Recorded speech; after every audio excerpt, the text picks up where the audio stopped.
Hello. Can anybody see me?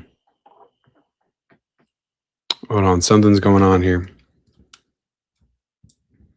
Something's going on.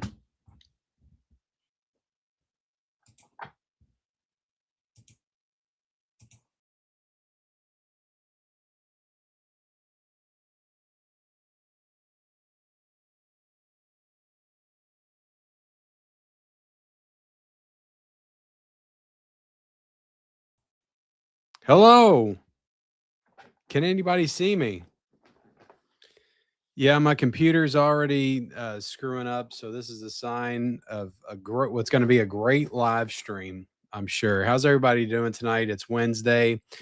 I had an idea tonight. We're about halfway through 2026. I've seen a lot of new movies in the theaters, and I've talked about them in shorts and other various ways, but I thought I would do just an overall ranking of all the movies I've seen this year and decide definitively if 2026 has been a shitty year for movies or a great year for movies. Because there's no in between, right? We're in 2026. There's no nuance. It's either great or it's shitty. Okay. And there's no in between. Of course, I'm joking, guys. I'm just joking. I'm just joking before somebody jumps on here and is like, "Who does this guy think he is? This guy up on his high horse talking about the movies of 2026." Hope everybody's doing well. What have you all been seeing? Have you all seen any new movies in the theaters? Have you been watching any new movies on physical media? We can do a regular, ask me anything kind of Q&A for a little bit, and then I'll get into my ranking a little bit later. But I was in the middle of doing something. Let me finish this really quick. And you guys can talk amongst yourselves. I was trying to do some stuff for later on for the ranking. All right, let's see.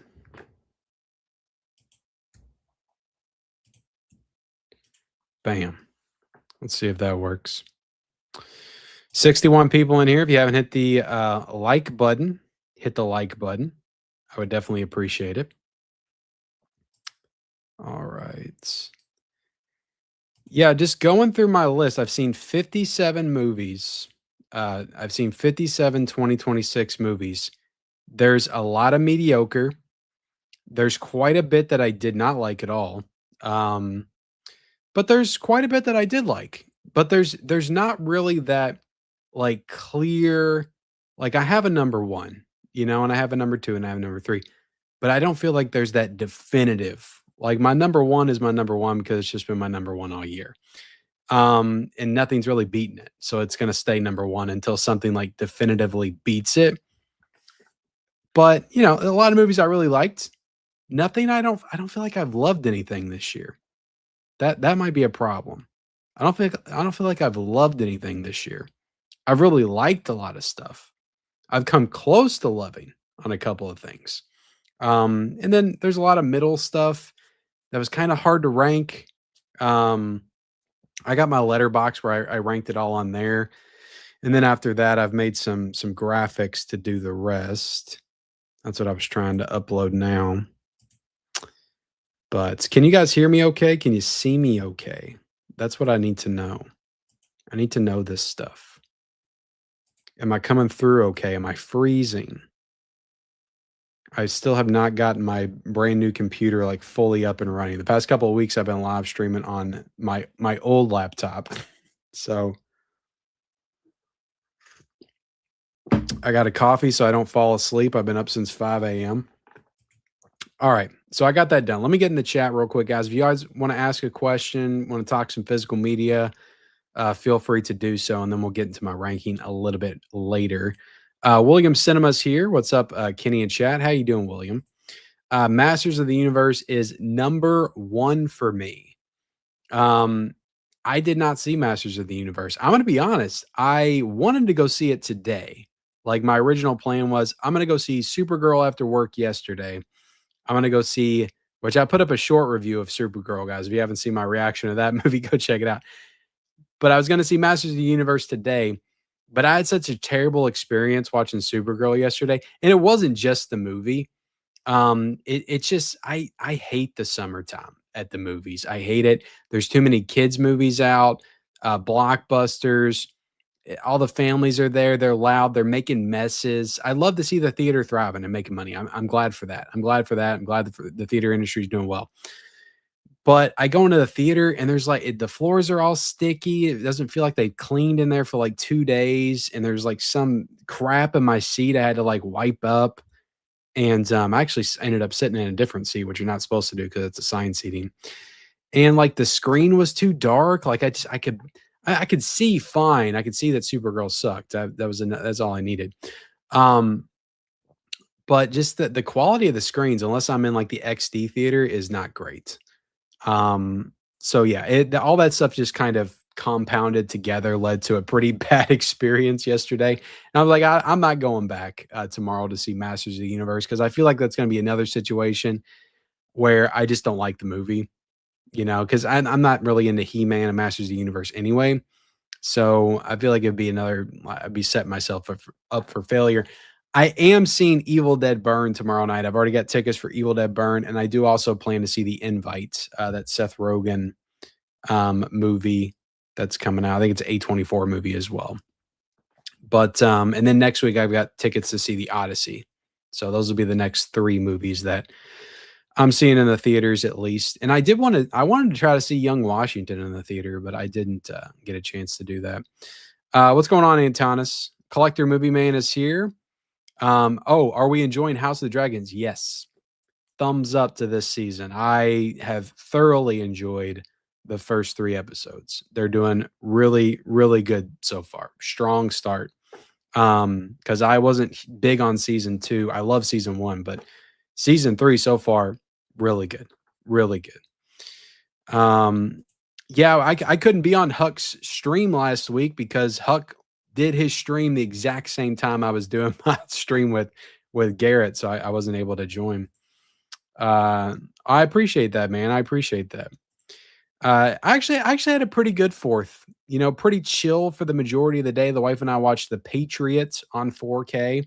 I also had her watch Detour, which is a part of the Criterion collection, and I love that movie. And she actually loved it too, so that was pretty cool. I got her to watch a 1945 movie, and she actually really liked it. So I like that.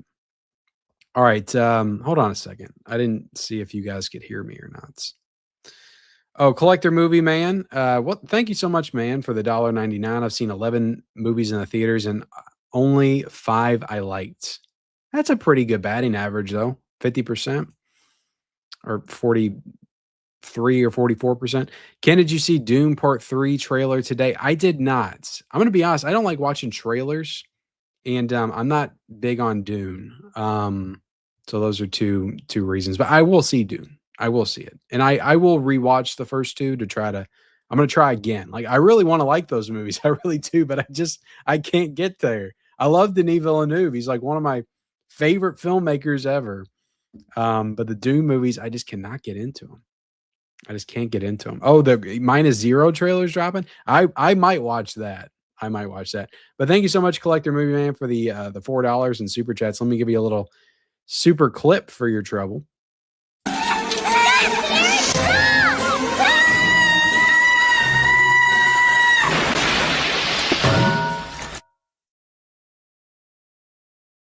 I really got to change my clips. Guys, look, it's Wednesday nights. We are live. It is 10 o'clock p.m. I am going to be ranking all 57 movies, 2026 movies that I have seen later on in the show. But right now, we're going to do some, physical media movie talk. Ask me any questions, whatever you guys want to do, probably until about 10:30, 10:45. And then I'll start in on the ranking because I cannot be live all night. I hope you guys can hear me though. Okay, everybody can hear me. I think everything's fine. I did order Barbarian. I did order Barbarian from Walmart last week when it went up. Okay, Candy07 Tough Taken. This is me, Emmett. I'm using my mom's account. Okay. Is it true that when you saw 6, you lost all interest? Why do you get it feels like you ask that every weekend. What's up, man? You got Obsession 4K on the way from Groove. Um, how is it out in the theater and Prime Videos and on 4K at the same time? I don't know. I guess they're going. I guess they're trying to maximize their revenue in all three platforms. Illuminated Pro. Hey, Kim went on a horror stint recently. Undertone, The Mummy 2026, and The Bone Temple. What were your thoughts? I'll give my thoughts on all those movies tonight because I saw them all and they're all on my list.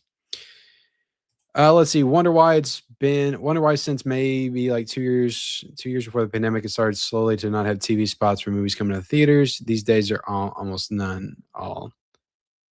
Yeah, they really slowed those down. I mean, I think it's just the decline of just general like TV. Like nobody watches TV. Like I wouldn't even know that that was the case because I just don't watch regular TV. So maybe they still do commercials like that, but I just don't watch it. But that's interesting. Do I think Netflix CEO and other senior stuff are assholes not putting movies and TV series on physical? Maybe not. I don't know if they're assholes. I mean, they probably are. I mean, all people in those positions are generally assholes. That's how they get to those positions. But I just think that they have a misinterpretation of what's going on in the world of physical media and the potential profits they could be making. I don't know. I've only seen 2 movies in 2026 so far: Supergirl and Mandalorian. Grogu. God, you've seen one. I haven't. I didn't see Mandalorian and Grogu. I guess I would rank them 1 and 2. Shit, you need to go see more movies, Michelle. More good movies. I've seen Supergirl on Friday. I'm actually going to go there with an open mind. That's the best way to go in there, but it didn't help me. I don't know about all the backlash, but Sony, making discs for PS5, PS4 is like, does he stop manufacturing disc and every is only on that? Yeah, I don't want to get into the Sony stuff. I got 2 videos on that, and they were both unpopular. Does Project Hail Mary deserve all the praise it has gotten? You'll find out when I talk about it on my list. Evil Dead, yeah, I'm going to see it tomorrow. Let's see. Don't see you. All right. I am visible. I did not order Arrival in 4K yet. It wasn't one I jumped to pre-order. I figure I could wait to pre-order that a few more weeks. Unblocks Mag says, you spending all this time ranking moves will take your attention away from reading comments that you have to run through and ignore more than time anyway. Well, I'm sorry. It's, that's why I promoted it as a me ranking the movies instead of like a Q&A, even though that's usually always a part of it. And any super chats, I'll stop whatever I'm doing and read the question as well. But yeah, this will be a little different than my normal regular Q&A. I mean, sometimes I got to change it up and do something different, man. I don't know what you want me to say, but I'm still going to try to read the comments and stuff. Is Supergirl the best film of the year or the best film of the decade? Yeah, for sure, man. It was something else. Who do you think you are, Ken? I don't know. Was that a serious question? Ken, you really stirred the pot with the first PS video. Video games always need to be preserved just like movies. Yeah, I know. I'm not saying they don't. Like that's what people don't. That was the frustrating thing about it is I was trying to articulate my feelings, but didn't feel like I could quite get it out the way I meant it to come out. It's not that I want video games to not be preserved.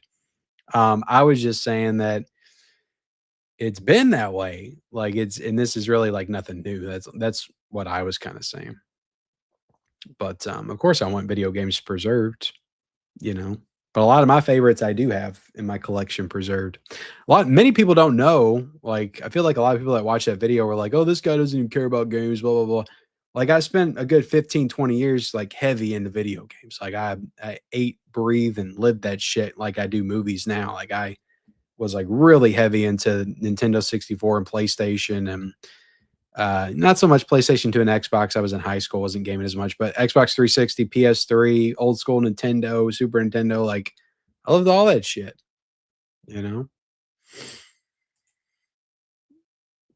Question about the Jackie Chan box set. What movies didn't stick the landing for you? Well, you got to check out my review, Prince. I reviewed it, the whole box set. Go check it out. What's up, Smirk?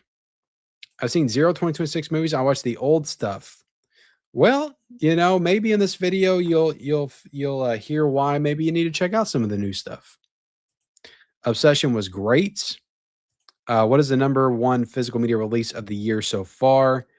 I may do that soon. I may, instead of doing a video over the best physical media releases of the year so far, I might do a live stream of that as well. Maybe not next week, but the week after, maybe. What's up, William? LFL 83881. How's the new Blu-ray player? Thought you tried to get the Panasonic 9000. No, the 9000 wasn't the 9000 like isn't that like $5,000 or something? I wasn't spending that much. The Panasonic player is okay. I had a few glitches in the beginning. I don't like some things I don't like about it. I feel like it takes a little bit too long to like get up and running sometimes. But I don't know, it just hasn't run as smoothly as I would have liked it to for spending $500 on it. But I don't know, I might make a video on it or something. But it's been okay. Like when it actually works, it's fine. But like, I don't know, I've had some issues. What's up, Disney fam?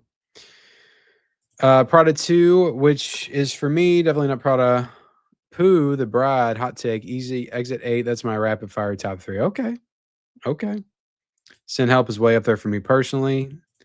Hello, Mr. Ken. Will Supergirl be nominated for Best Picture Academy Award? It should. It should. What's up, Tom? How you doing, ma'am? Are you ready for the new Godzilla Mice one? Oh, I already read that. My number one is pretty simple. The Furious. Oh, I didn't get to see The Furious. It's a big one I didn't get to see. Isn't that on VOD now? I need to watch that. The show times for that was so limited in my area. Like I kept looking to see if I found one that would work for me. And they were all like 11 o'clock at night. And I was like, shit, I can't do any of these times. I just couldn't do it. I almost did just to do it, but then I got sick and I don't know. It's hard when they want to only have like 2 show times and it's like at maybe 1 or 2 theaters in my area. And it was difficult. That's another thing I hate about the summer season is the kid movies and all that. They just suck up all the space in the theater.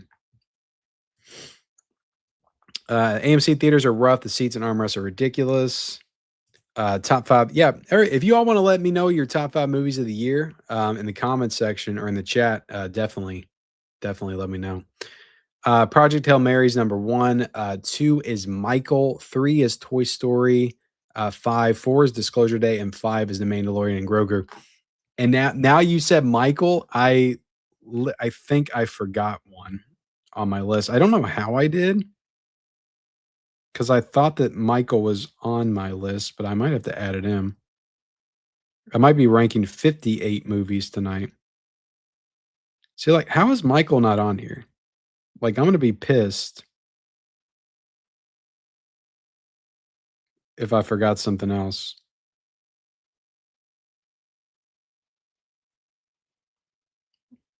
Like, I just don't get it. All right. Edit.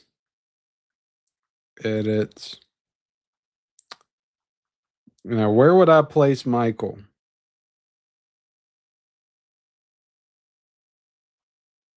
Oh, can I pick? All right. I hate to have to knock out. All right, I have to place it at this number because I already made graphics for 1 through 10. All right. If you're following me on Letterbox, you could get ahead of the game and know exactly what my list is because it's up on Letterbox right now. I have no interest in seeing Moana. No interest. Seth Rogen is disgusting. Yeah, I get that. I mean, those comments he made about Stallone were pretty disgusting. I didn't like that. Yeah, House of the Dragon's good. Evil Dead Burn, totally separate from the video, but have you seen Carnival of Souls? I have seen Carnival of Souls. I think I watched that last year for the first time. It's very weird. It's very weird. Very heavy on the ambiance. What's up, guy? Captain Durag? Wasn't my choice, but saw Toy Story 5. Toy Story 5 is okay. So when you going to watch Scavenger Hunts? What's Scavenger Hunts? Do I have that? Number one movie this year so far, Project Hail Mary. That's probably a lot of people's. Glory is a must watch for me on 4th of July. I'm not a trailer guy. I feel the same about Denise and Dune. Seth Rogen and Sylvester Stallone only made 3 good movies. He said 4, actually. Yeah, I know. I did a whole post on Instagram about it. It was a really stupid take. But he did say he didn't like Rocky, and he didn't like sports movies, so I guess that kind of explains it. Because if you take Rocky out, like, I mean, there's like 20 movies I love of Stallone, so it's hard for me to imagine, but I guess, like, objectively, when you start looking at some of Stallone's films, if you wanna talk about, like, true greatness and you're taking Rocky out, like, maybe there's, like, 6, maybe? But I don't know, like, First Blood, Copland. Like, there's other ones that I love, like Demolition Man. I don't know if everybody would think that's a masterpiece, though. Like, that's it's kind of just a movie I love because I grew up with it, but, you know, it's tough. Stallone's definitely done a lot more for movies than Seth Rogen, though. That's for sure. Top 5 films, 2026, my favorite films this year. 28 years later, The Bone Temple, Undertone, Disclosure Day, Lee Cronin, The Mummy, and The Passenger. Pretty interesting list. Pretty interesting list. I like that you have, The Bone Temple and Disclosure Day. That's pretty cool. Unique. Only seen 12 films this year thus far. That's not bad. I mean, look, before this year, I was averaging like 10 to 12 movies in the theaters a year. I think in 2024, I only saw 8 movies in the theater. Now, before the pandemic, I was seeing like 50 or 60 in the movies in theaters a year.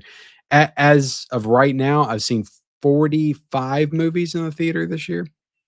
I'm trying to get to 100 by the end of the year. No one liked Obsession. Who said that? Yeah, I'll be seeing Spider-Man. I'll be seeing Spider-Man.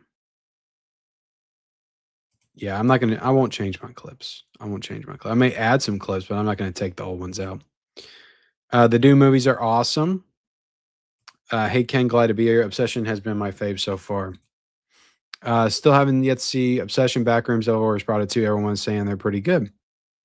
All solid. What's up, Adrian? How you doing? What is my favorite romantic comedy? The Wedding Singer. That would count, right? Adam Sandler. That's my favorite Adam Sandler movie too. So, Civil War on YouTube. Crazy. Is it? Is it free on YouTube? You don't know the CEO of Netflix called physical media clutter. I mean, that makes sense, given like what his agenda and goals are. Oh, somebody called out. Yeah, The Wedding Singer. That is my favorite. It has to be. Top 5 film. I mean, I would also say like When Harry Met Sally is a great movie, but The Wedding Singer for sure. Top 5 films for me: Project Hail Mary, Michael, Toy Story 5, Disclosure Day, Mandalorian, Grogu. Well, 2 of those make sense given your name, Disney fan. New movies just don't interest me. It's all horror crap these days. Well, I mean, I can see your point there. It does feel like horror makes the most waves, you know. 90 Sandler is a total blast. Billy Madison has been a fun rewatch.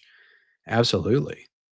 Has the Dune 3 trailer come out and have to see it? Yeah, apparently today. Ken, do you will order any Arrow Video Blu-ray 4K Blu-rays from August and September? For sure. I'll be getting all those just because I get the Arrow Video stuff sent to me from MVD.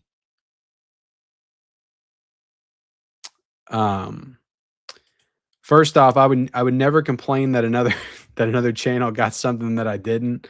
And second, because Sue does a great job, she deserves it. And second, I also got Arrival for free from Lionsgate Limited, and I reviewed it on the channel. I did. So, number 1 is still Obsession. Number 2 is Michael. It's not a bad list. Let's see. Sir Ken, do you own any Studio Canal UK or Studio Canal Australia? I have some Studio Canal, yes. Would you ever buy any B movies to add to your library? I've got tons of B movies. You should know that R6 cover tops. It's all right if you're late. The important part is that you're here. That's what matters, okay? PS2 and GameCube were my childhood.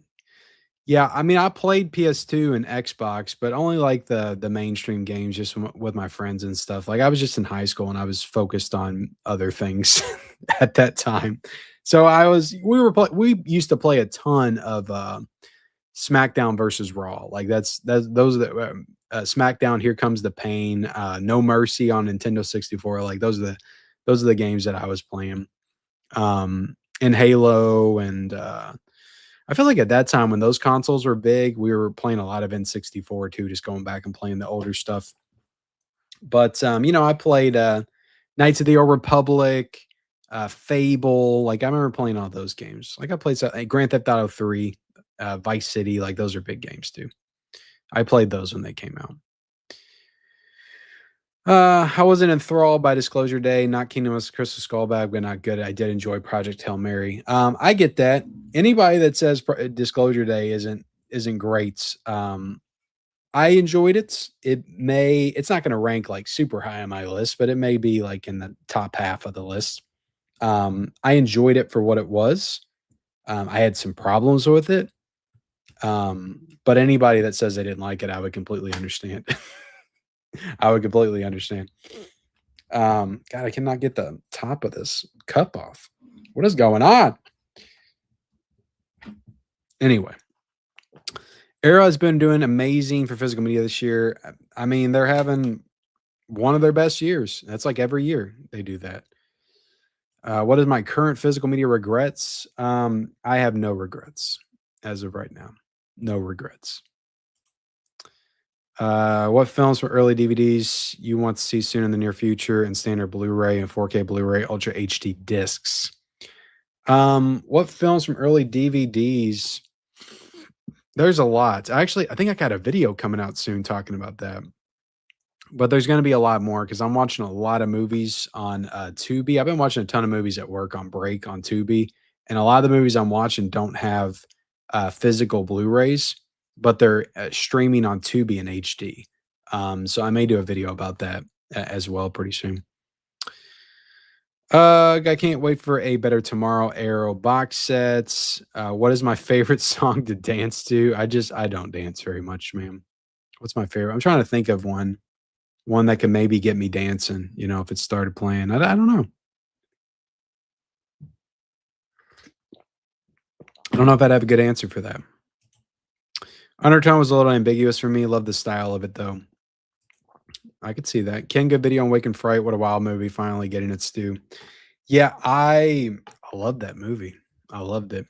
Absolutely loved it. I had to talk about it, even though like not a lot of people watched the review. But sometimes I'm like, if I love something, I got to talk about it. You got to get an Oppo UDP 203 4K player, but good luck finding one. I love mine. Zero issues with it. I'll have to remember that name and look it up. Anyone seen Citizen Vigilante? Is it worth checking out? I have not seen that. I just heard I know it's directed by Uwe. What's his name? Uwe Boll. Didn't he do like House of the Dead or something back in the day? One of the worst directors ever. I feel like. And I just know a lot of people have said very controversial things about it, and it's not very good. I don't know. Maybe I'll watch it at some point. Maybe I won't. Let's see. Kenny Daddy Cadillac is licensed to drive. Huh? Daddy Cadillac is licensed to drive on 4K. Is available overseas. Oh, you talking about the license to drive 4K? Yeah, I saw Garrett from Born to Be Rad, who was on the channel last week. He reviewed it on his channel, so I would go check out his channel and see if it's worth getting and how to get it, because he probably details that. Michael is going to gross $1 billion. Unbelievable. I knew it could. Like from that when that first trailer came out, I thought it was going to be $1 billion movie, and then when it came out and it debuted at like 100 million, I was like, I thought the opening was going to be a little bigger. So then I kind of questioned whether or not it'd make a billion, but then it just kept hanging on and grossing money. And that's the thing. There's been a lot of bombs this year, but there's been like an equal amount of success stories, I feel like, at the box office, and Michael is definitely one of those, along with Obsession and Backrooms. But yeah, which makes sense. The movies that are doing well are going to cause other movies to do not so well. Pando, I heard it's good. What's Pando? My faves of the year, Masters of the Universe. I love Boosters. I didn't get a chance to see I Love Boosters yet. That was another one that didn't have very many show times. Project Hail Mary, The Furies. Haven't seen Obsession yet. IMDb always helps me with my film rankings for each year. Love it. Mr. Ken, do you collect any Olive signature films? I don't. I think I might have a couple Olive. I don't know if I have any Twilight Time though. I don't have any Twilight Time. They were popping off before I really started getting back into collecting Blu-rays, which is like early to mid 2010s. I feel like. So yeah. If you can fly like Superman, where would you go first? That's an interesting question. Probably to the last Best Buy, or no, the last Blockbuster. That's where I would go. I would just fly over there real quick and check it out.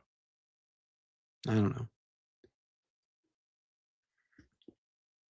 If I could fly like Superman, like super quick, I would just like fly around to a bunch of like thrifting spots where they sell DVDs and 4Ks and things like that, which is an extremely boring answer, I'm sure.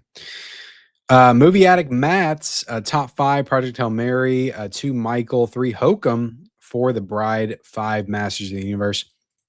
What's a movie Michelle loves that you hate, and a movie you love that Michelle hates? That's a good question. We should do a video on that on our channel. I'm sure there's a lot of movies I love that she hates, but I'm trying to think of a movie she loves that I hate. Um,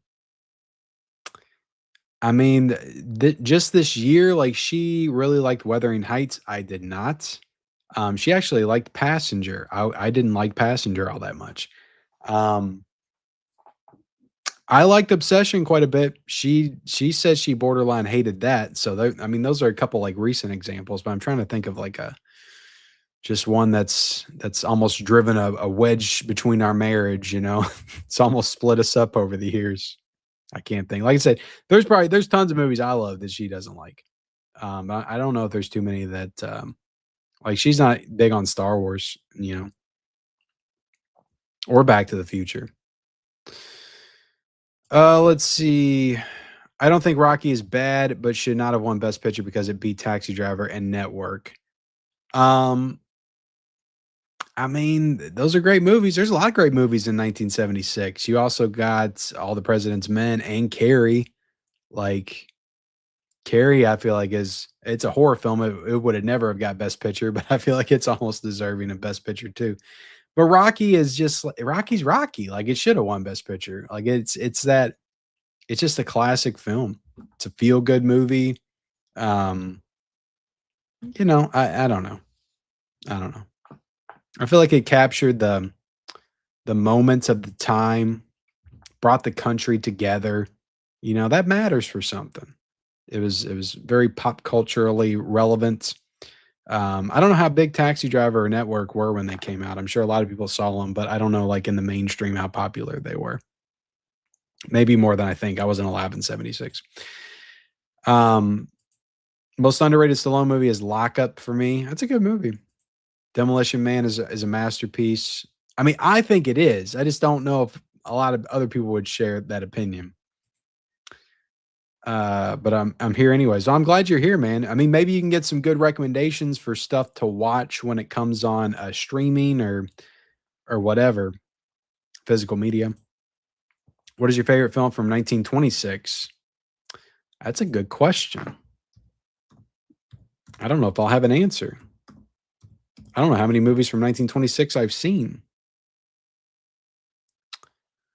It's definitely Tell It to the Marines. One of my all-time favorites. Oh, The Son of the Sheik. That's a great one too. Moana. There's a Moana from 1926. That's interesting. 100 years later, they're doing the remake. The Bats.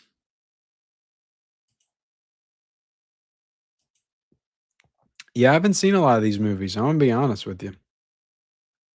I'm not up on my 1926 cinema. I apologize. Victor says, "Yeah, I watched Project Hail Mary on Prime this weekend. It was okay. Yeah, Project Hail Mary is on Prime now. It was just okay. It dragged in areas, and the whole pet rock thing didn't really interest me all that much. That's fair. That's fair. Rewatching Lynch's Dune at the moment. Patrick Williams, what's up, Cam?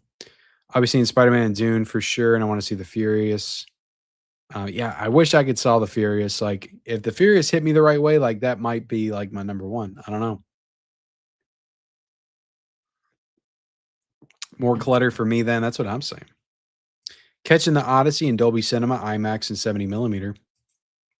Nice. All the good seats are sold out for Spider Man in my theaters. Won't be seeing it until the second or third week. Damn. I haven't checked on the Spider Man. I haven't gotten that far yet. I had to make sure I got Odyssey tickets because my theater was almost sold out of those tickets. I like horror crap, but not all horror crap. Everything else, meh. It's meh. The Wedding Singer is up there for me too. I also really like Pretty in Pink. Yeah, yeah. I classify Pretty in Pink a little bit differently. I would say it's more like teen movie. But I guess, that you could also classify it as romantic comedy.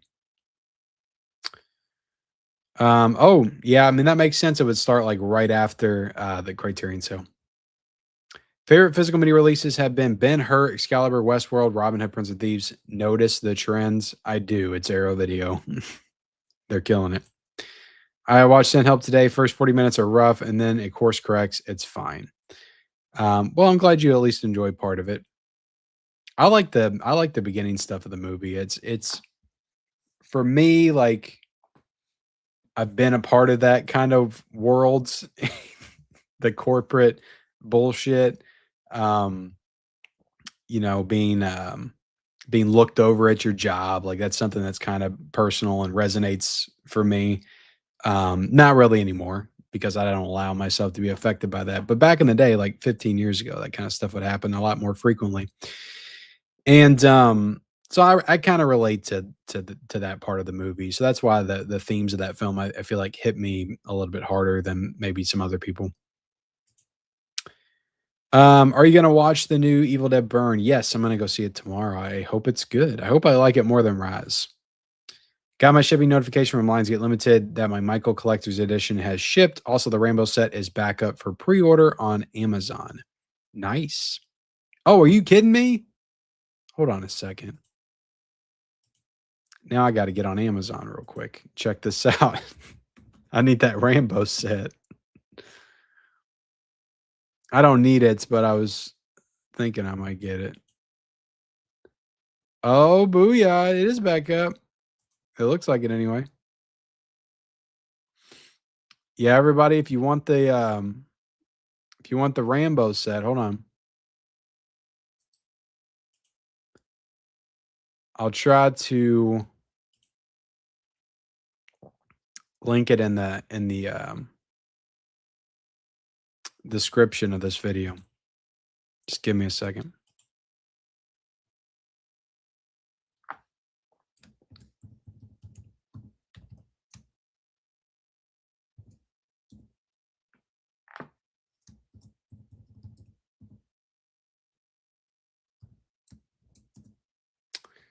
Well, I'm having complications.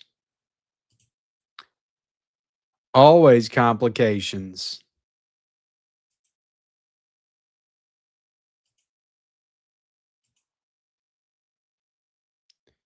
Anyway, let me see if I can fix this.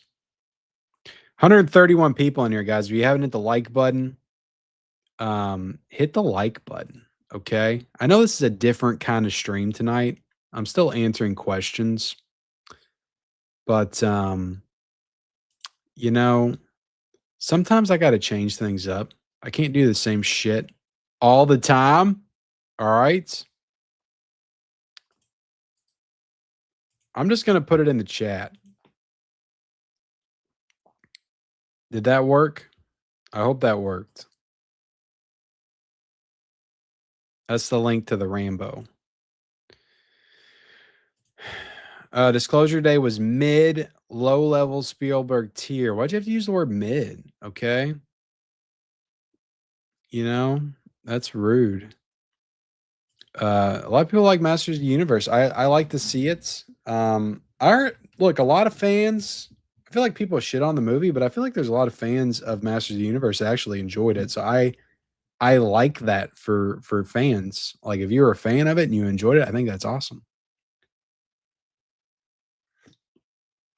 I think that's great. Unfortunately, a lot of the fans didn't go see it, but it's okay. I've got a bunch of Sunny Sheba. Tango and Cash, yeah, that's a good one. Cliffhanger, I would say, is a great Stallone movie. I would say Cliffhanger is a great Stallone movie.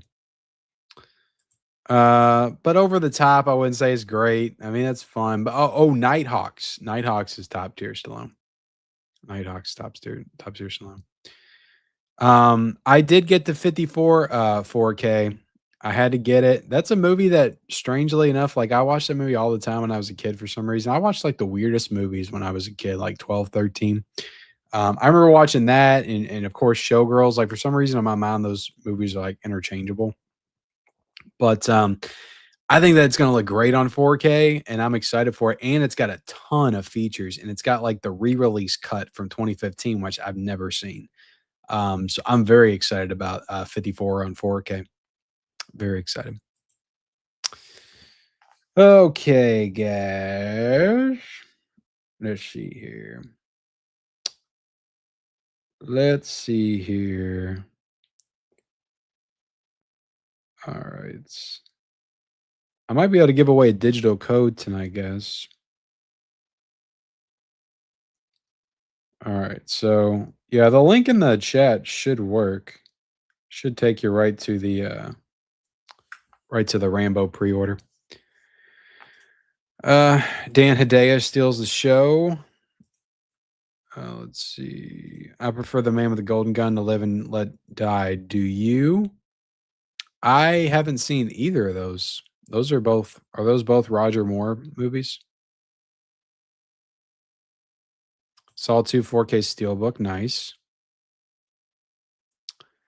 I don't know if I'll do probably. I mean, I'll review it. I'm gonna get all the editions. So I'm gonna do some kind of a video where I showcase all the editions, and I'll probably rewatch it beforehand. And I'll do a review. I'll do a review of the 4K and the edition. I did see they were doing Deadly Blessing. I might get that. I have the Scream Factor I'm pretty happy with, so I don't know if I need it, but we'll see. Nice. Yeah, the only one of those I need to see is The Furious, but I liked all the movies there that you're talking about.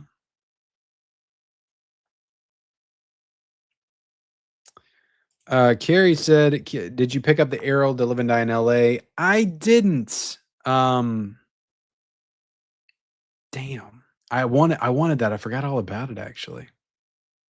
I might have to jump on Orbit before it sells out. If I can find a couple other things to order with it, I will. Let's see. Has Sony started the war on ownership by aggressively forcing us into digital only future? They might have. They definitely took the next step, that's for sure. I haven't heard of any gaming system to come out and say they're going to stop doing physical, or any movie studio come out and say they're going to stop doing physical. So they might have.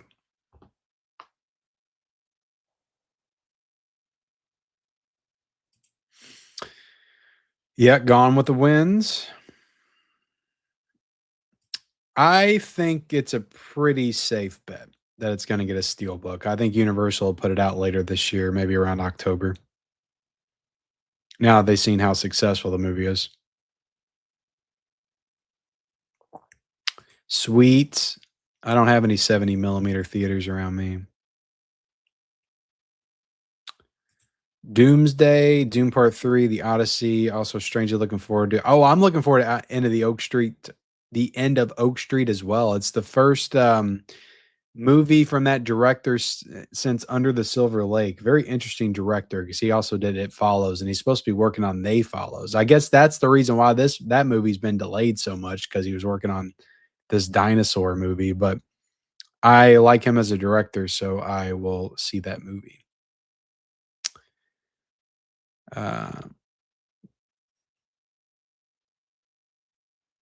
yeah, Ben-Hur was not Arrow. Did I say it was Arrow? I didn't mean it if I said that. I did not mean it if I said that.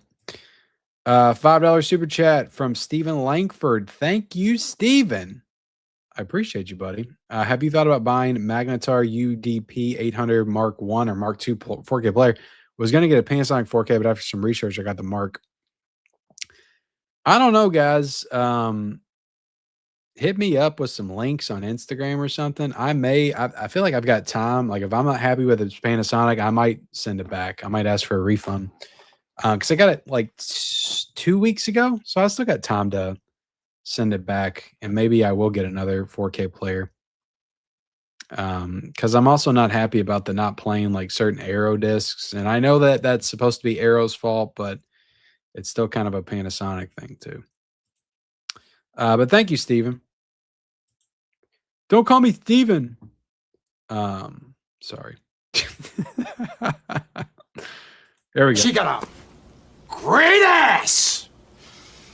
And you got your head all the way up it. All the way up in it. Yeah, Radiance just dropped a lot of great titles. They did. I'm excited.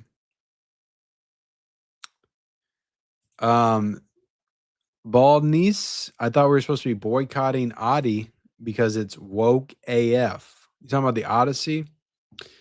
I'm not boycotting it, but I don't fall in line with trends. I do what I want. And I've been wanting to see the Odyssey since they announced it. They announced it like right after freaking Oppenheimer came out, and I was over the moon excited for it. And I've been excited for it for 3 years. So I don't care what happens. I'm already on that train heading right to the Odyssey. And if I don't like it, I'll say I don't like it, but my excitement is not going to waver. I'm excited for it. If someone asks you what is the golden age of Hollywood, how would you explain it to them? I don't know. The golden age.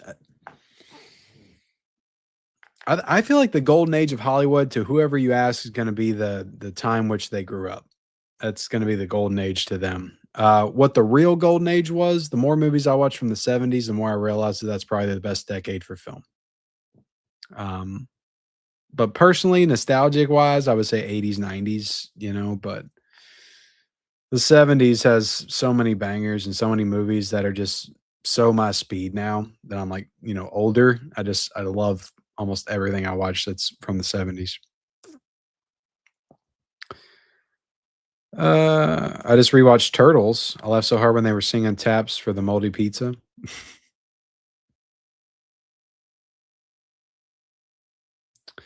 My 4K steelbook from Michael got delayed to December. Hopefully they reverse that. The Dog Stars looks interesting. I'll try to see that in the theater.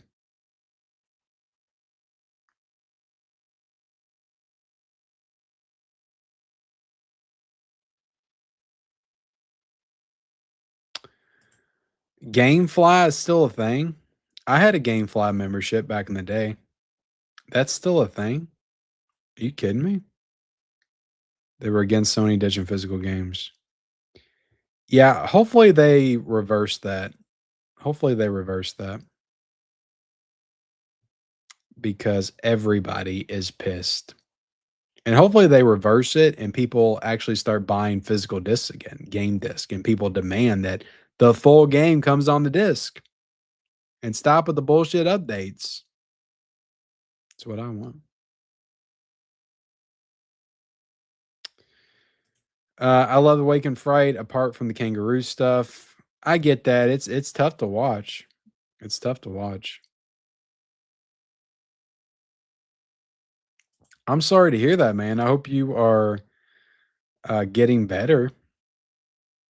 I haven't been able to do, but in any case, I enjoy your channel. I appreciate that, man. I hope that you are on the road to recovery, man. And I hate to hear that. Project Hail Mary is one of the best films of the decade so far. Now I want to read the book. I tried to read the book before it came out, but I did not get a chance. The keynote Night of the Juggler is Ace. Francisco was heavily involved at Aero Academy Lab, which is what Ratings reminds me a lot of. Yeah, I mean he is Radiance. Copland is one of his best. Absolutely, yeah, I would put the Copland in like his top 3.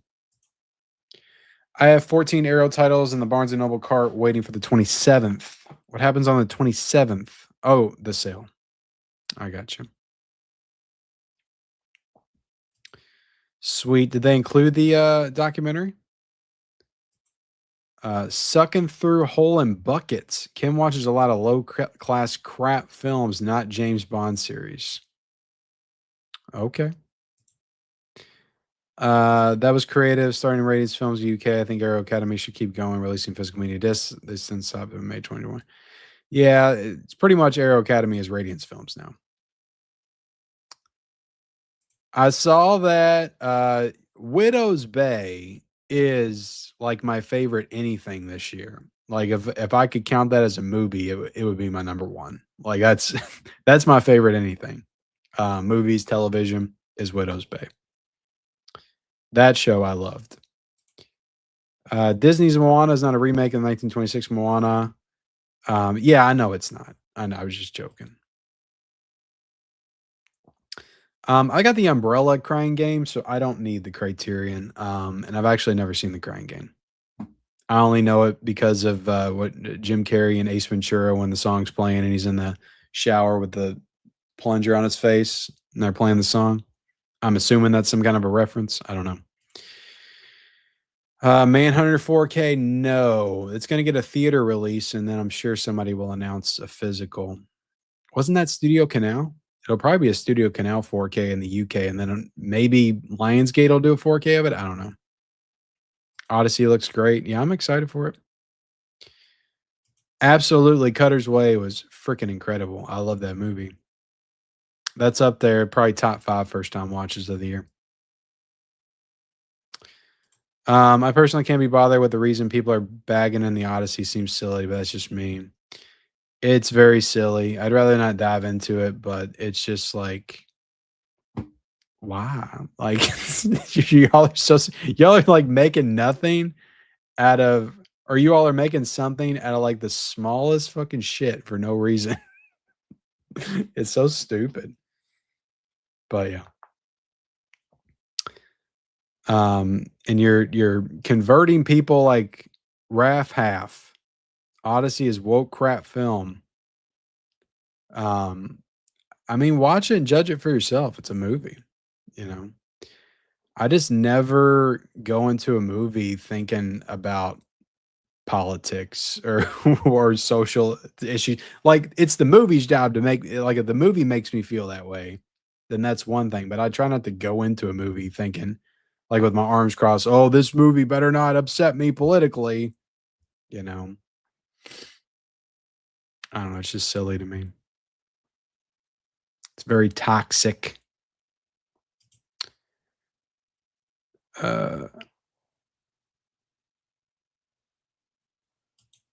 I'm sorry, Mr. Film Guy. I'm trying to get to everybody. I thought I was getting everybody in a row. I must have missed a section.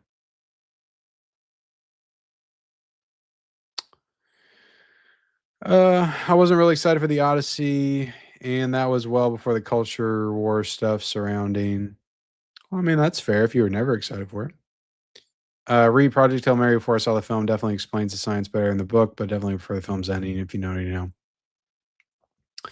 I'd seen some 2 cool Josh Brolin films, Mimic 1997 and Weapons 2024, Supernatural Mystery Horror film. I think Sir Ken likes these 2 also. Mimic is okay, and I liked Weapons quite a bit. I mean, that seems like the safe bet, but you can't act like Nolan ain't made a couple not so great movies. maybe I need to rewatch it, but I did not love Dunkirk. I also did not love Tenet.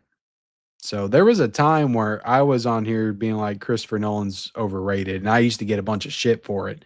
Now I feel like I could come on here and be like Christopher Nolan's overrated and get cheered for it because everybody hates Christopher Nolan now. But it wasn't, I liked Christopher Nolan movies before, but I think Inception's kind of is overrated.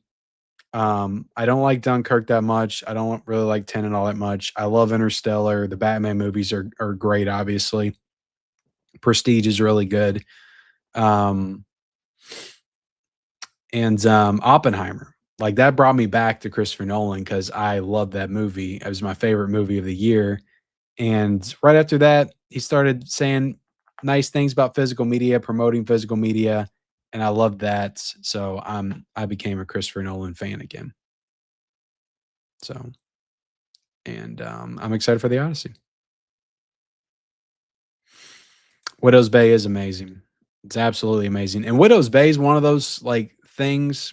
Every movie or TV show or something that comes out, like it gets and gets a lot of hype. There's always this group that comes in and wants to push back. And I haven't seen that with Widow's Bay. I haven't seen anybody push back against it. I've seen some people say that it's really good, but it's not quite great. But I haven't really seen anybody push back and say it's crap. Maybe there's somebody in the comment section that was that wants to say it now, but that's kind of the incredible thing about it. It's like everybody that talks about it says it's one of the best things they've seen in a long time. So that's a testament to that show. I didn't order toy robot stuff. I do want Guyver 2 though. If I'm gonna get anything, it's Guyver 2. All right, we're gonna get into my ranking shortly. Um, I don't think the Odyssey would be bad because Nolan's a good filmmaker. I'm just not that interested. The conversation around it are nauseating though. Yeah, I'm trying to stay away from it. It's very toxic and weird. There's a 4K for Manhunter. There's gonna be a theatrical screening of it on 4K, not a physical announcement yet. I'll wait for it to come out, but might skip it. Woke equals I saw a non-white person. I'm scared. Pretty much. That's what it's grown into. It's very sad. You don't want to go into battle with a vegan leather helmet. Um, yeah, it is. It is. I love Oh Brother Where Art Thou. I want a 4K. I want a 4K. Um, John Goodman is Oh Brother Where Art, is that an adaptation of the Odyssey? Is it? I don't feel like I've ever drawn that comparison. I'm excited for the Odyssey just to balance out all the haters. I just really hope it comes out and shuts everybody up. Like it's actually a really great movie and nobody can really argue that. And it does really well at the box office. That's all I can hope for. That's all I can hope for.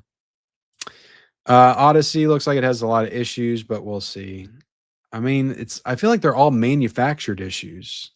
Like, I don't feel like anything that we've really seen has been an issue.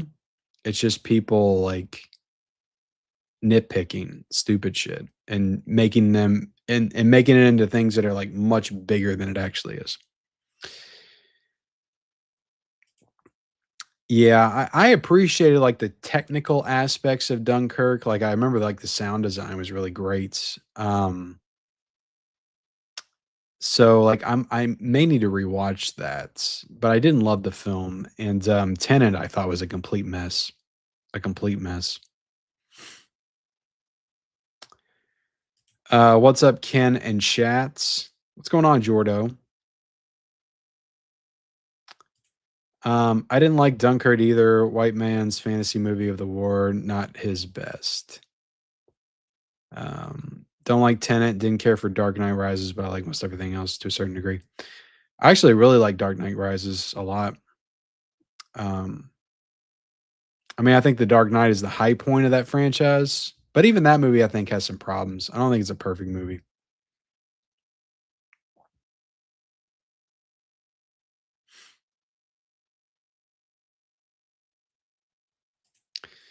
Christopher Nolan remains my favorite modern filmmaker. Interstellar is in my top 5 films of all time. I don't know about all time, but it's up there. It's up there for me. I love it.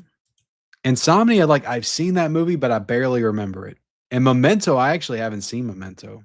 I haven't seen it. I know it's gonna give me some shit. I think that was on my movie list though. Was that on the list I did last year? Like the 10 movies that were crazy that I hadn't seen them yet with Dawn of the Dead? I think I put Memento on that list too. I feel like I did. Um, I was gonna get the 4K from 101 Films, and then I didn't get it in time, and it sold out. And that was gonna be my first watch of it. And then I heard Umbrella was doing it, so I was kind of saving it for the Umbrella release whenever that comes out. I don't know. I'll get to it at some point. And I need to see the following too. A lot of people love Dunkirk. They swear by it. Swear by Dunkirk.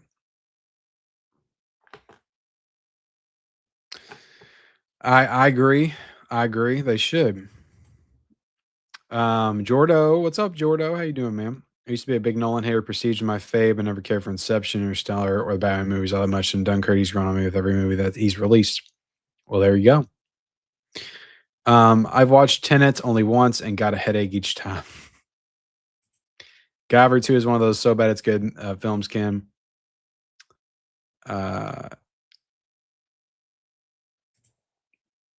Ken has a hate fest for He-Man because he was born in 1990s and no clue about it. I wasn't born in 1990s. I was born in 85.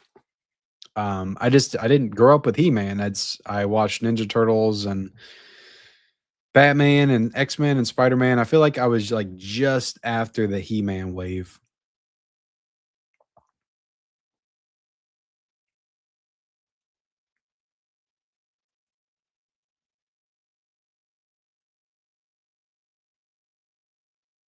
Okay, Jordo likes Tenet more than Inception.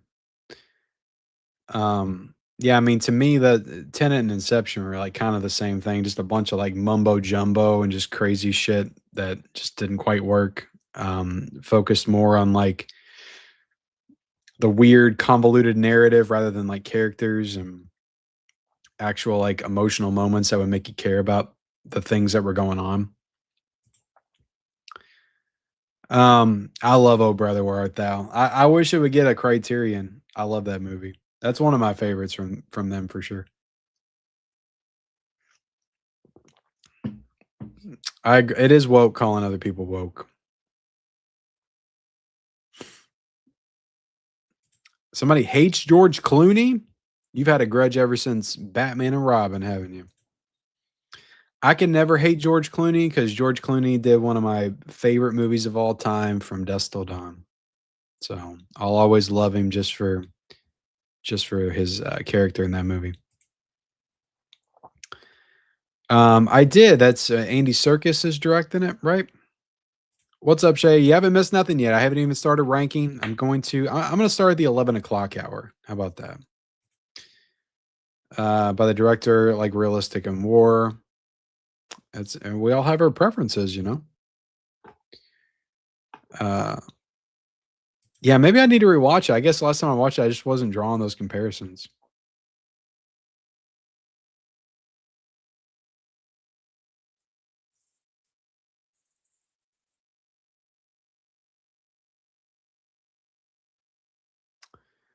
Find any reason to do so. Their YouTube's. It's always just weird to me how like it feels like they all find one movie to like pile on for like 2 or 3 weeks, and then they'll find the next one, and it's like they just keep moving from movie to movie like parasites. It's very strange. Very strange. It all just feels so manufactured and forced and inauthentic. Stephen Langford with another $5 super chat. Thank you so much, Stephen. What was your reaction after watching The Matrix for the first time? Same question for watching it on Blu-ray for the first time. Thanks, man. After watching The Matrix for the first time, I was a kid that I didn't like boarding hype trains too often. If there was a movie that came out and everybody loved it and they kept talking a bunch of stuff about it and saying this is the greatest thing ever, I would watch it and I'd be like, yeah, it was okay, but this was better. I was that kid. which I'm not proud of being that kid. And that's kind of how it was with The Matrix for a little bit. And then I started to watch it more and more. And now when I rewatch it, when I most recently rewatched it on 4K, I'm like, this is just one of the all-time like classic, great sci-fi action films. Like up there with, I don't want to say it's right up there with Terminator 2. I would put Terminator movies like a little bit higher, but or Aliens, but it really is great. I love it, and I love it more. I feel like every time I rewatch it. Um, so yeah, I love The Matrix now, but I didn't always love it. I thought it was a little bit overrated, overhyped when I was in 8th grade and watched it for the first time. But thank you for the super chat. Let me give you a super clip for your troubles. It stinks! Someplace stinks! That's how I felt about The Matrix when I first saw it. That's how I felt. All right, guys. Let's see. Has anybody got any questions before we get into my ranking? I'll still answer some questions as we go. I'll take some breaks. One of my Jackie Chan movies wouldn't play. Who am I? Who am I? Wouldn't play. It would not play. The theatrical version wouldn't play. I don't know about the Hong Kong cut.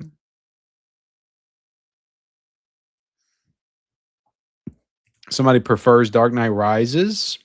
I was born in the darkness.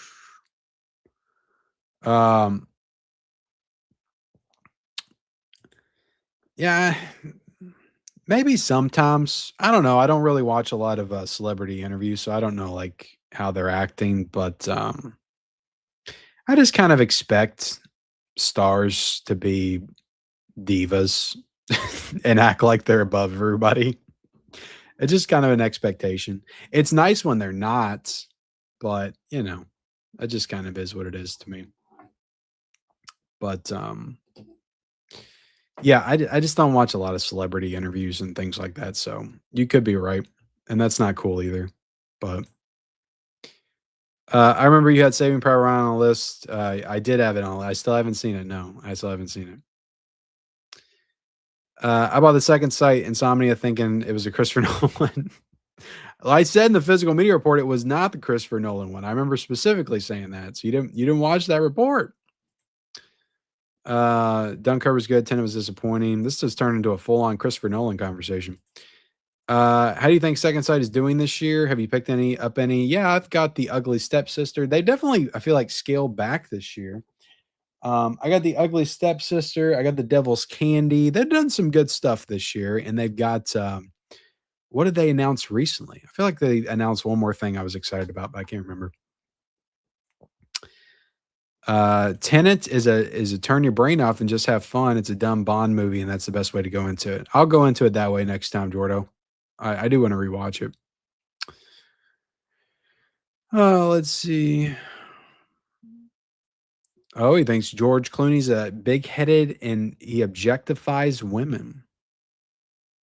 Well, that's a lot of men in Hollywood. I hate to break it to you. That's probably a lot of men in Hollywood, especially from back in the day, like in the 30s, 40s, 50s, 60s.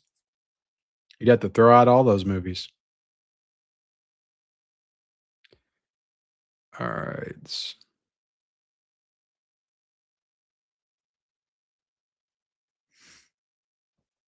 Total Recall is better than The Matrix.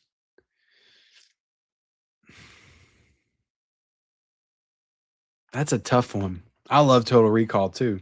I feel like I've seen The Matrix more though, but I've been watching Total Recall longer. I saw that when I was a young kid. I remember it scared the crap out of me when his eyes were like bugging out and stuff.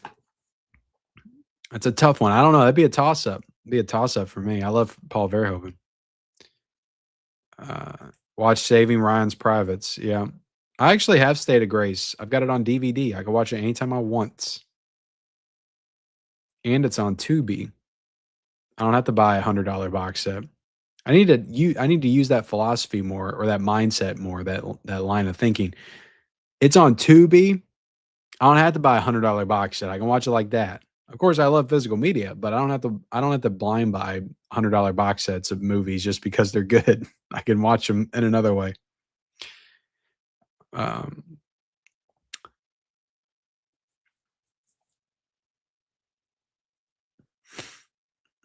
all right. Well, Ryan Gosling's always been great. He's always been the man, you know.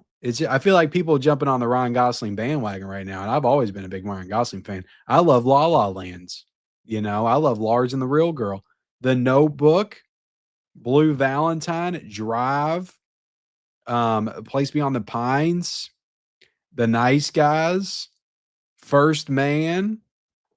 He's got a lot of bangers, but only recently everybody's jumping on the Ryan Gosling bandwagon. I've been a fan of Ryan Gosling for a long time. Half Nelson, Remember the Titans. Yeah, I agree. I mean, it's extra special when they are, not dickheads. That's extra special. I agree.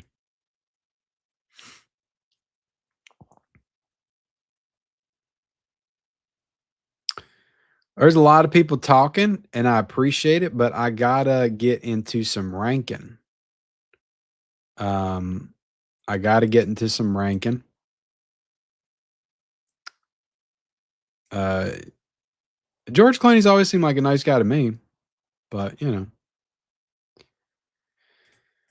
I think that everybody should just try to be nicer to each other.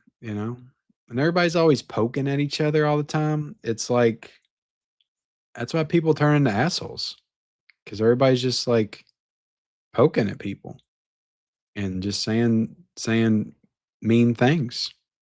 Just calm down. Take a chill pill. Go watch a movie. Go watch a film, one of your favorite films, and calm down. Feel better about yourself and what you're doing in your life. Take a walk or something. Um, Another super chat from Steven. Thank you, Judge Dredd 1995 on 4K would be awesome. Thanks. That's Touchstone or Hollywood Pictures, I think. So I got that in the recent Barnes and Noble sale, Mill Creek sale. So I don't think it's coming anytime soon. I wish, but I don't think so. And you know what Sly thinks about that? You know what Sly thinks about the fact that Judge Dredd may never come to 4K? This is what he thinks. It stinks! Someplace stinks! Hey Sly, what do you think? What's your thoughts on Disney in general? It stinks! Someplace stinks! And your thoughts on Sony and PlayStation not doing physical discs anymore? It stinks! Someplace stinks! I see. What are your thoughts on Seth Rogen, just in general? It stinks! Someplace stinks! Gotcha. Okay. All right, moving on. Oh, Crazy Stupid Love's great too, Maria. I love that movie. I love it. Let's see. Okay. Do I buy those fancy editions of Second Sight or those little perks from companies that send you movies? I do buy from Second Sight. I don't get anything from Second Sight. I don't get everything. Like I've got certain people that send me stuff, but not everybody does. Some companies know better than to send me anything. All right, let's get into let me get into my list. I got to be careful here because I've got my top 10. I've got like actual graphics that I'm going to show. And my letterbox.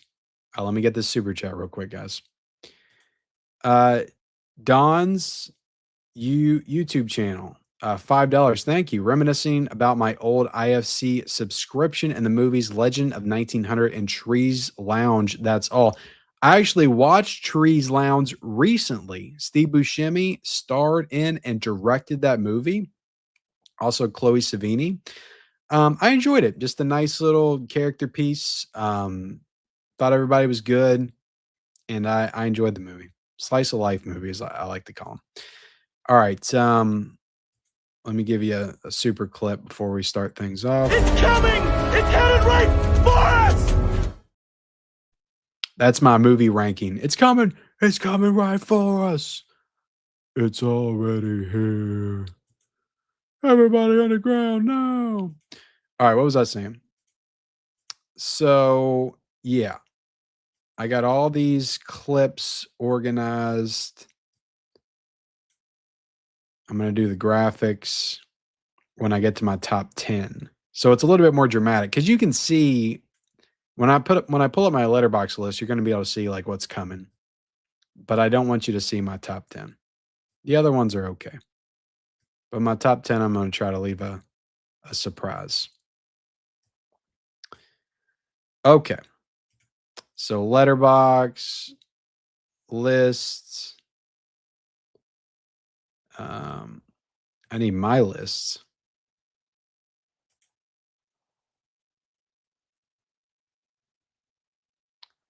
I can't believe, how did I leave Michael off the list? I don't understand. I thought I had all the April releases logged, and they were not.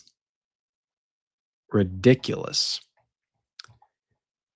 All right, let me see if I can structure this a different way.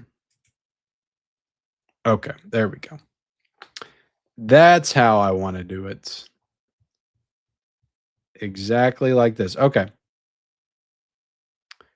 Now, if you guys are ready, this is my top 58 movies of 2026 so far. I've seen 58 2026 movies. Now, I want to put a little bit of a disclaimer out there. There is a movie that might be my number one if I allowed it to be in the 2026 list, and that is No Other Choice, directed by Park Chan-wook. Technically released in the US in 2026, but it's also a 2025 movie that was eligible for Oscars. Didn't even get any nominations, but it was eligible. So I didn't count that. Maybe I should have, but if I did count it, it would probably be my number one. So I'm just throwing that out there. But it is technically a 2025 movie. But some of these other movies on my list, movies that released in like April and May, say 2025 on Letterboxd. So I feel like that kind of stuff's kind of wonky sometimes anyway. But all right. Let's see. All right. Stop poking Disney about their physical media business model. Man, screw Disney. I don't give a shit about Disney. They can go eat shit and live. Keanu Reeves is good. Steve Buscemi is badass. I wouldn't call them gifts. Gifts are implying you don't have to do anything for them. You know, I do have to make videos and stuff and showcase and review and things like that. But I guess you can call them gifts. I'm very thankful. I'm very fortunate. I got you. All right, let me bring this up. Bringing up my letterbox. All right, so you're going to be able to see like where things are at, but as we go down, I'll probably get through the 50 or the 48 pretty quickly, and then we'll move into the top 10. But I'll discuss some of this as we go. Number 58, without a doubt, you guys are going to be surprised where I have Scream 7. Like I talked all that shit about Scream 7 in the review. And I was actually kind of shocked at at where it was on the list. The Strangers Chapter 3 is number 58. That was a horrible movie. A horrible mess of a movie. Terrible. I hated watching it. I think what made it worse is that I saw Strangers Chapter 1 when it came out, and it was not good. And then I watched Strangers Chapter 2 just so I could go see Strangers Chapter 3. So I watched them like back to back. And I was so done hanging out with those characters and I wanted it to be over. And So yeah, and it's just so stupid. It's just so the whole plot was stupid. Stockholm syndrome bullshit. It's so stupid. Um, but number 58, Strangers Chapter 3. Don't ever see it. That's the worst. Number 57 is The Bride. Honestly, that might be unfair. Maybe that should be up a little bit. Because I feel like here's the problem with The Bride. Like, I appreciated certain things about it. I appreciated that it was a big swing, but it was also just a really bad, terrible, disjointed mess of a movie. And it was way too long. If it was like 90 minutes of just batshit insanity and nonsense, like I could have maybe gave it like a 2.5 stars or something. But like the fact that it was like 2 hours and 15 minutes, like it was just come on. Come on. Nobody told Maggie Gyllenhaal she had to edit that thing. Look, Warner Bros. Got so much praise last year for like having all these movies that made a ton of money. And this year it's like it's flipped. They're putting out all the movies that suck, that are bombing at the box office. Like their only real success, what's their only success story this year? Wuthering Heights. And it didn't even do great. It did okay. I think it made its money back. But they just been releasing bomb after bomb after bomb. And one of their bombs, like I really loved, and it's going to be high up on my list. But The Bride was like 90 million, and it made like what 10 million at the box office or something. Shitty movie. Yeah, that's number 57. Either way you cut it, whether it's 57 or 55 or 54, it's a shitty movie. Supergirl, I just saw that last night. I did a shorts, and it was terrible. And I'm not saying it's terrible just to jump on the bandwagon of everybody else is saying it's terrible. I just thought it was a terrible movie. Or it was just so like bland and lifeless and uninteresting, and I didn't like anything about it, honestly. And it's like I don't really care about the DC stuff now. I thought Superman was okay, and now I just don't care about any of it at all. I'll see Clayface because I think that's kind of its own thing, but anything else that comes out from the James Gunniverse, I just have no interest. Yeah, Supergirl. Terrible, terrible movie. In the Gray is Guy Ritchie. Bad. It somehow made Jake Gyllenhaal and Henry Cavill like have no charisma or energy or life to their characters or performances. Bad movie. Number 55. My wife made me watch Voicemails for Isabel on Netflix, and it was a extremely generic, hokey, over the top with its emotion and performances, and I did not enjoy that. What are you guys saying in the chat? Please cock block that person that's asking the same questions or the same statements more than once. Who is that? Don't ask the same thing twice, or I will cock block you in the comments. All right. Voicemails for Isabel. It's number 54. Number 53 is a movie directed by Jonah Hill. His first movie he directed coming off of mid-90s, and it was not good. Keanu Reeves made it somewhat watchable, but Outcome is my number 53. I think that was on Apple. Iron Lung, don't hate me. I know Markiplier's got fans. I'm going to put myself down here, guys. And that's cool. And I'm glad the movie did well. And it's cool that a YouTuber can put a movie in the theaters and self-finance. And that's awesome. More power to him. But I thought the movie was incredibly boring. And it was, again, another movie that was 2 hours long and had no reason to be 2 hours long. But if you liked it, you loved it. That's the thing, guys. My opinion is just my opinion. Okay. Please understand that. You're hearing that opinion because I'm the one that's live on my channel giving that opinion. So, some people are like, this guy thinks, this guy thinks he's stating things as fact. Just because you think it's that way doesn't mean we do. I'm not saying you do. Okay. These are just my opinions. You're welcome to disagree. That's what makes this whole thing great, right? Movie commentary and criticism. The fact that we can all have different opinions. In my opinion, Iron Lung was a snooze fest. And I didn't like it. All right, it's 52 on my list. I respected it, but I didn't like it.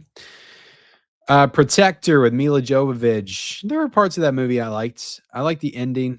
Cool little reveal at the end. But it wasn't a great movie. Pretty generic. So yeah, 51 for Protector. Passenger is number 50. Pretty bad horror movie. There was one like cool sequence in the forest. I won't spoil it, involving a projector in the film Roman Holiday. It was a cool sequence. I like that. And like the setup was cool. The beginning was cool, which is basically just the trailer. But beyond that, it was pretty generic, very underwhelming, and basic horror movie. So yeah, Passenger is 50. 49. A lot of people like Mortal Kombat 2. I did not. I did not. I had some fun with it here and there, but it was very lifeless. It felt like it just forgot to have fun. Like Carl Urban is acting like Hugh Jackman's Wolverine in it, which I guess is fun. I like Kano. The guy that plays Kano feels, very much like the character, but everybody else I just don't care about and have no interest in. And when I'm watching that movie and the last one that came out, I'm just wishing I was watching the original Mortal Kombat from 1995. So I don't know. They had a chance to make it cool, and to me, they botched it both times. I thought Mortal Kombat 2 is even worse than the one that came out in 2021. But again, that's just my opinion, guys. My opinion. And remember, again, my opinion when I bring up the next one, Scream 7, which I actually moved up a half star ranking, apparently, because I think it was like 2.5 when I first reviewed it. I liked it a little bit better when I rewatched it at home on 4K. It's still bad. It's still the worst of the franchise, but I liked it a little bit better. So that's number 48. Mike and Nick and Alice. I don't even remember this movie. It was like time travel, Vince Vaughn, crime thriller. It wasn't very good. It was on Hulu, 47 for that. We Bury the Dead with Rey Skywalker. Is that her name? From Star Wars. She fights zombies. Doesn't really fight them. She kind of just wanders around with them for a little bit, stumbles across them in a garage. It was okay. Not great, but that's 46. This is another one that might be controversial. Hokum. Everybody loved the shit out of Hokum. I didn't get it. And I love movies like that. I love slow burn, like very atmospheric horror films, folk horror stuff like The Witch. Like there's a little bit of those vibes in there, but to me, I don't know. That filmmaker somehow has the ability to like match the aesthetic and the vibe of exactly the kind of movies that I like, horror movies that I like, without doing anything that I'm interested in the whole time. I don't know how he does it, but he just loses me every time. I didn't really like Oddity that much either. But maybe at some point I'll rewatch it and it'll click for me. I like Adam Scott, but I just I couldn't get on board with that one. So that's number 45. 44 is Wuthering Heights. Wuthering Heights, guys. Anybody else see this? I just talked about it. Not good. Not good. It is okay. It was okay. I like the visuals, cinematography, some good performances, but to me, like Margot Robbie and Jacob Elordi had like zero chemistry. Zero chemistry. And for as much as they were playing up like the romance and the sexual nature of that film, and especially that director and what she did with Saltburn before, like it is really kind of a tame movie, like when it came to the sexual content. So, yeah, if you're going to that movie to be titillated, you're going to be disappointed. So yeah, Wuthering Heights was not great. Return to Silent Hill. Yes, guys, I've actually got Return to Silent Hill above Hokum. I feel like I'm gonna get some shit for that. Maybe I should have had it below. I don't know. I didn't love Return to Silent Hill, but also I didn't hate it. And to me, when I watched it in the theaters, I don't know. I got into it. I got into the vibes, and it felt like I was playing the games. and like the dialogue was kind of shitty, like the games, and the voice performances are very like hokey and stuff. Like I was playing the games, and I just got into it. I liked it. I rewatched it at home on 4K, and I also liked it when I rewatched it. So it's not great though. I'll admit that, but it's not terrible to me. Return of Silent Hill. It's my number 43. Number 42 is Whistle. Ridiculous premise and plots, haunted artifact, haunted whistle movie. It was fine. There's a couple of kills in it that are pretty standout. One in particular. And there's a good like Halloween vibe to the movie that I appreciated, but other than that, it's not great. So yeah, 42 is Whistle. 41 is Psycho Killer. I like Psycho Killer. Written by the guy that did Seven, and the same writer as Seven. It has a lot of problems, but I found it to be a pretty interesting, compelling, psychological thriller or crime thriller, I guess, with some interesting twists and turns. And it kind of turns into a satanic cult movie at one point. It has a really weird, wild ending. And I liked they set up some things throughout the movie that I didn't feel like were going to amount to much. And then by the end, I'm like, I would love to see this idea like fleshed out a little bit more in a sequel. So if they I don't think they will, because Disney did this and they completely abandoned it and just dumped it on Hulu. And I don't even know if there'll be a physical of it. Um, but I kind of liked it. I kind of liked it. It's not great, but I kind of liked it. All right. Next up, The Wrecking Crew. I have no idea why I have this at 3 stars or up so high. I don't know what I was thinking. This should be way lower. I didn't really like The Wrecking Crew all that much, but it's at 40, which is low enough, I guess. Jason Momoa. I like Jason Momoa. I like Jason Momoa in Supergirl, honestly, but he was in it for like 5 minutes, so he wasn't in it for very long. I feel like Jason Momoa is like the best part of a bunch of shitty movies recently. And this was one of them, like Minecraft too. And then Supergirl. But yeah, I didn't like The Wrecking Crew. It's just a bunch of CGI action shit. And it was stupid. I'm like, okay, this highway chase is like it looks like a cartoon. And it just made me want to watch Bad Boys 2, because that has like the best car chase scene ever put to film. As much shit as you want to talk about Michael Bay, that dude knows how to direct some freaking action sequences and some chase sequences. All right, number 39 is Dead Man's Wire. I just watched this on Netflix the other night, and it was okay. I feel like they were hyping it up like it was going to be a Dog Day Afternoon type movie, and it was, I guess, a little bit, but not really. It was all right. Bill Skarsgård was pretty good. He's doing a pretty interesting performance, but other than that, I didn't love it. So that's 39. 38 is Over Your Dead Body. Decent. I'll be honest, the premise is pretty ridiculous, especially when you really get into it and actually stop to think about it. It got better when certain characters were introduced, and then the movie just got away from the original premise and started doing a different thing. The movie got a little bit better for me. I don't think it could have sustained like doing what they set up the movie to do. But it was okay. 38. 37 is Thrash. Decent shark movie on Netflix. I had a semi-decent time with that movie. 36 is The Bluff. Decent pirate movie on Amazon Prime. I like the actress that's in it. I thought she was pretty believable as a badass. I thought she was pretty good. So yeah, The Bluff is 36. 35 is War Machine. That's the guy from Reacher that is fighting fighting alien mechs that have invaded Earth while they're out on a military exercise. Interesting premise. It's almost structured just like the Predator, just not as cool. Just not as cool as the Predator, but it was pretty decent. I liked it. Pretty Lethal is, God, who was in that movie? Uma Thurman is in the movie. And it's a bunch of girls that are kicking ass, fighting for survival in Eastern Europe. And like an Eastern European, it wasn't a strip club.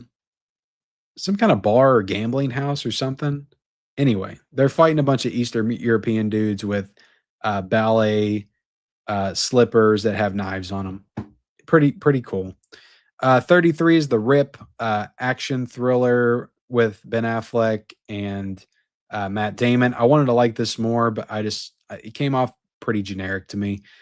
Lee Cronin's The Mummy was fine.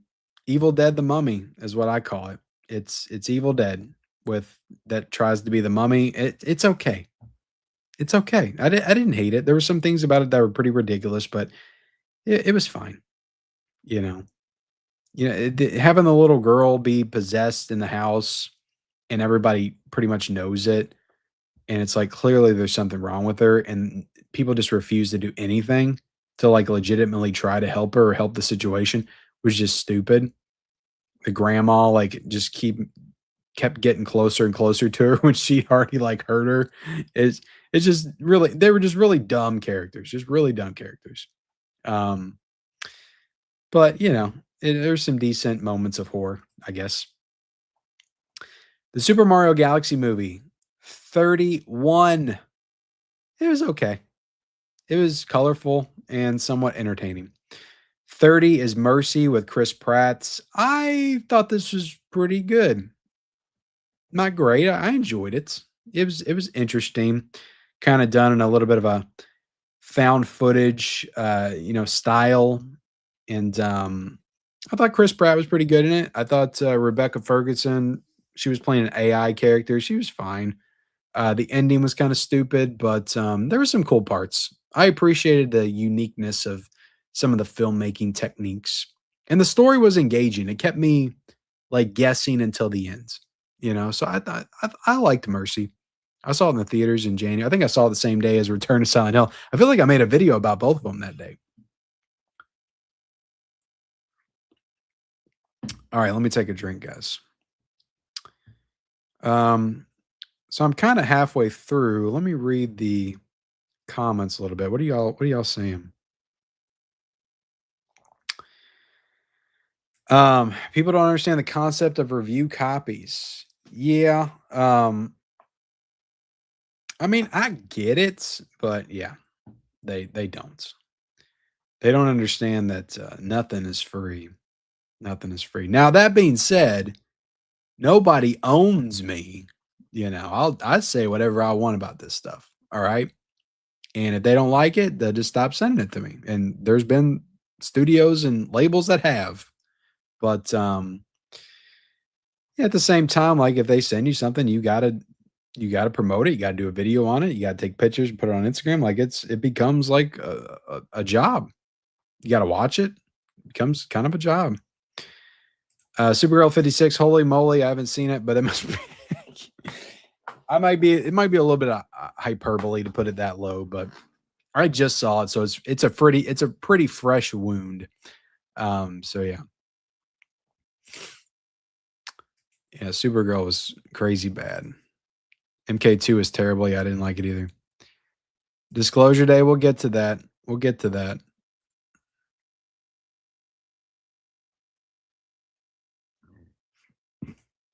Yeah, I was just like, it was in the winter time, and we had just got a really big snowstorm, and I was in the theater with like a hat on and like two bundles, or it was like in a coat and a hoodie underneath. I was like layered, and I was really warm, and I feel like I dozed off a couple times as well. I love American Beauty.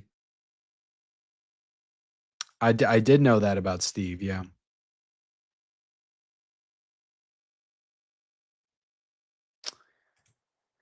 I agree with you that they could have made a good movie.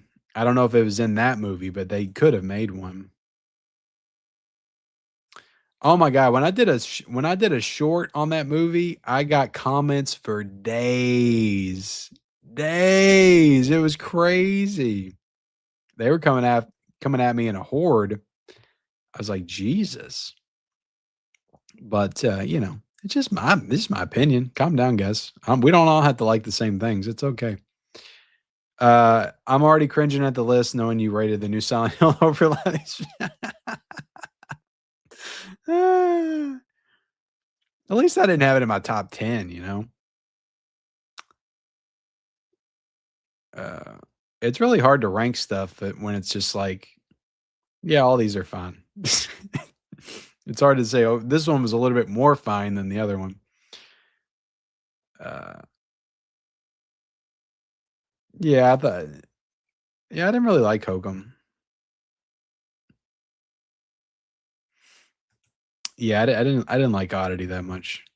There's some decent scares and moments. You know, I like the little rabbit creature thing, but it honestly just felt like a ripoff of Pennywise. A lot of people loved Oddity. A lot of people loved Oddity. Um, I wish I did. I didn't want to not like it. I really wanted to like it. Everybody, to me, like the terrible acting was kind of charming though, because it felt like I was playing the game. Because those games are like, you know, the voice actors and the dialogue, like it's a game, so it's not exactly great. Um, and it kind of mimicked that almost. I don't know. I liked it.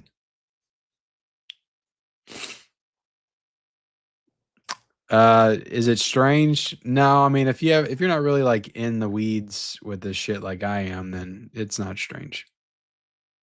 Tarantino's favorite movie is The Rip. I don't know what's going on with that guy recently. He needs to just shut up about movies and work on his own movies. All right, so there we go. Everybody said their piece. I appreciate you guys. Let's continue on. Let's continue on. I got The Devil Wears Prada at number 29. How about that? It was fine. The thing I appreciated about the most about it was that it felt like a good continuation of the first. It felt in line with the first. I felt like the characters largely felt the same.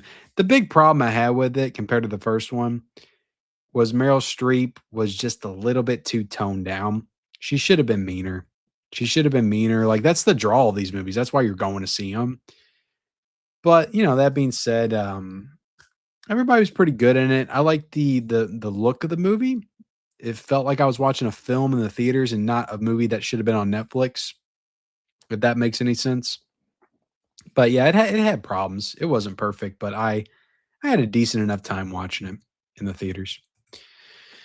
Faces of Death is 28. So I liked Faces of Death. I thought it was pretty good, pretty interesting. You know, a serial killer thriller. You know, that's kind of a meta movie as well, where the Faces of Death tape actually exists and he's mimicking that tape. So kind of interesting. And I like that guy. That actor was in Stranger Things. I thought he was pretty good as the villain. The girl was good too. I liked the movie. I didn't love it, but I thought it was pretty good. I didn't hate my time watching it in the theater. Ready or Not 2, Here I Come. Another one I enjoyed. I like the cast in it a lot. I love seeing God, why do I can never remember his name, but he was in The Faculty. Sarah Michelle Gellar, Elijah Wood, who was also in The Faculty. They were all good in the movie. I liked the addition of them. To me, the movie kind of fell. It kind of fell down with the sister relationship. I never felt their connection. I never felt the emotion. They were just arguing the whole movie. It was just kind of stupid. I could have done without the sister angle, honestly. Like to me, it should have just been Samara Weaving that went back, that got pulled back in and had to do all the shit herself. Like it should have been just like the first with just her and just leave Catherine Newton out of it. I thought it would have been a better movie to me. But it was entertaining enough. I enjoyed it. I don't think it topped the first one. It did a lot of the same things. There's a thing that happens at the end of the first one that they overplay in the second one to the point where it's not even impactful or even funny anymore because they do it so much. But you know, the first one to me is one of the better horror films of the 2010s, and the second one is just in a decent sequel that barely justifies its existence, but it's fine. They won't make another one because it didn't make enough money, but it was okay. 26 is Greenland 2.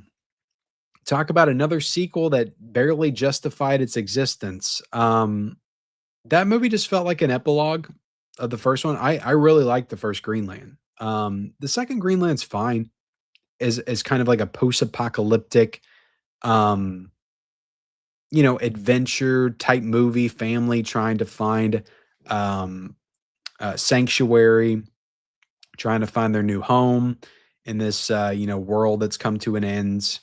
It was fine. It was fine. Gerard Butler, everybody in it's pretty good.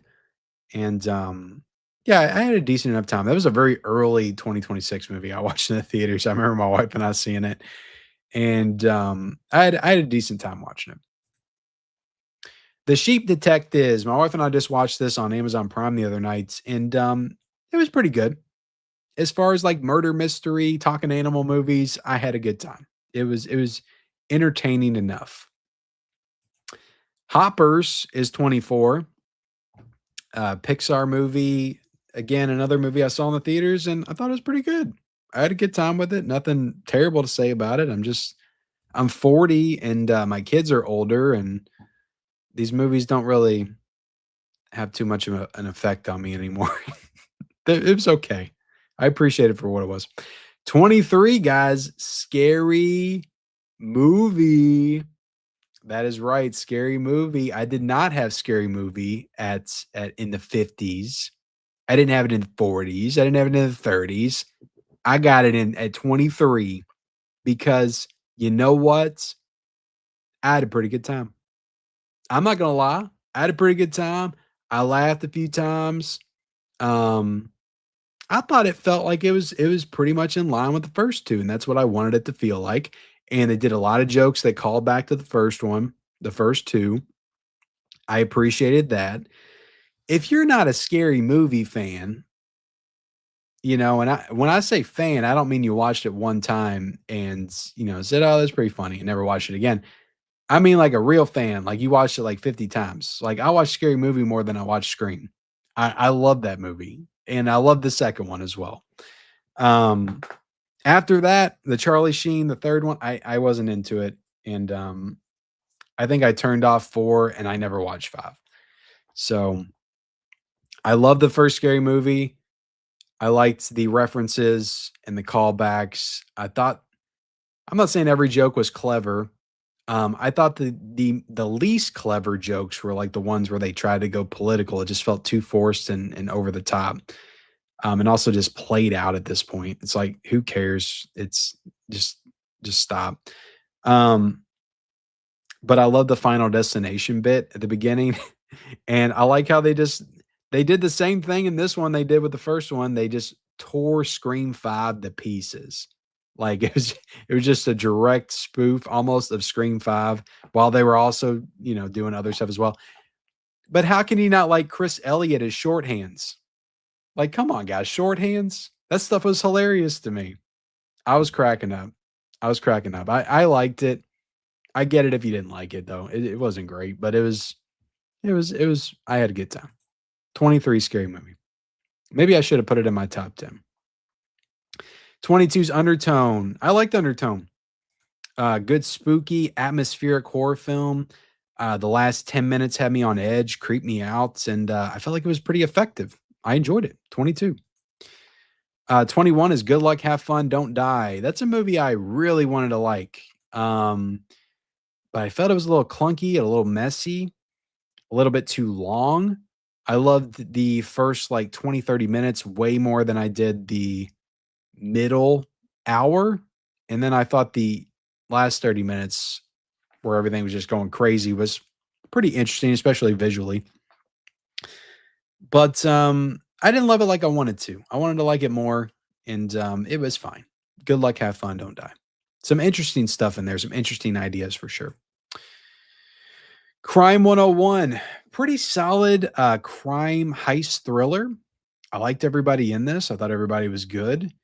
It kind of falls apart a little bit for me in the last 30 minutes. I felt like they tied everything up a little bit too neatly in a bow, with all the characters and stuff and how they ended up. I would have appreciated something a little bit more raw and real. Because I kind of feel like they were heading that way in the movie, but it was a decent enough movie. You know, if you like movies like Heat, and I'm not saying it's on that level or that quality, but like if you're just looking to watch a nice Saturday afternoon crime thriller, like I feel like it would scratch that itch. It was good. It was good. Crime 101 is 20. All right. We're getting into the top 20. Toy Story 5 at 19. I like Toy Story 5. It was pretty good. That's all I have to say about it. I think it's sad that we're at the point where I have to keep watching Toy Story films and I have to give them 3.5s when like the first 3 or 5-star movies to me. Maybe 2 is 4.5, 1 is 5, and 3 is 5. 4 is probably 3. So I did like Toy Story 5 more than 4. But yeah, it's to me, it's kind of pointless they keep making these, but they are. Remarkably Bright Creatures on Netflix. It's based on a book. It's got Sally Field in it. It's got what's his name? Luke Polson. Is that his name? Very charming movie. Very nice family movie. If you are looking for a movie to watch with your family, I highly recommend Remarkably Bright Creatures. Alfred Molina plays an octopus, and it's just a very charming movie. And Sally Field is phenomenal in the movie. Great. She gives a great performance. Great performance. Again, the movie has its problems. I think it's also a little bit too long. But it's a nice story. It's just a good, like, feel good movie. I think the stuff that happens towards the end, a little bit too convenient. But it works. I think it works, and it gives you that emotional punch that you need at the end of a movie like that. So I liked Remarkably Bright Creatures.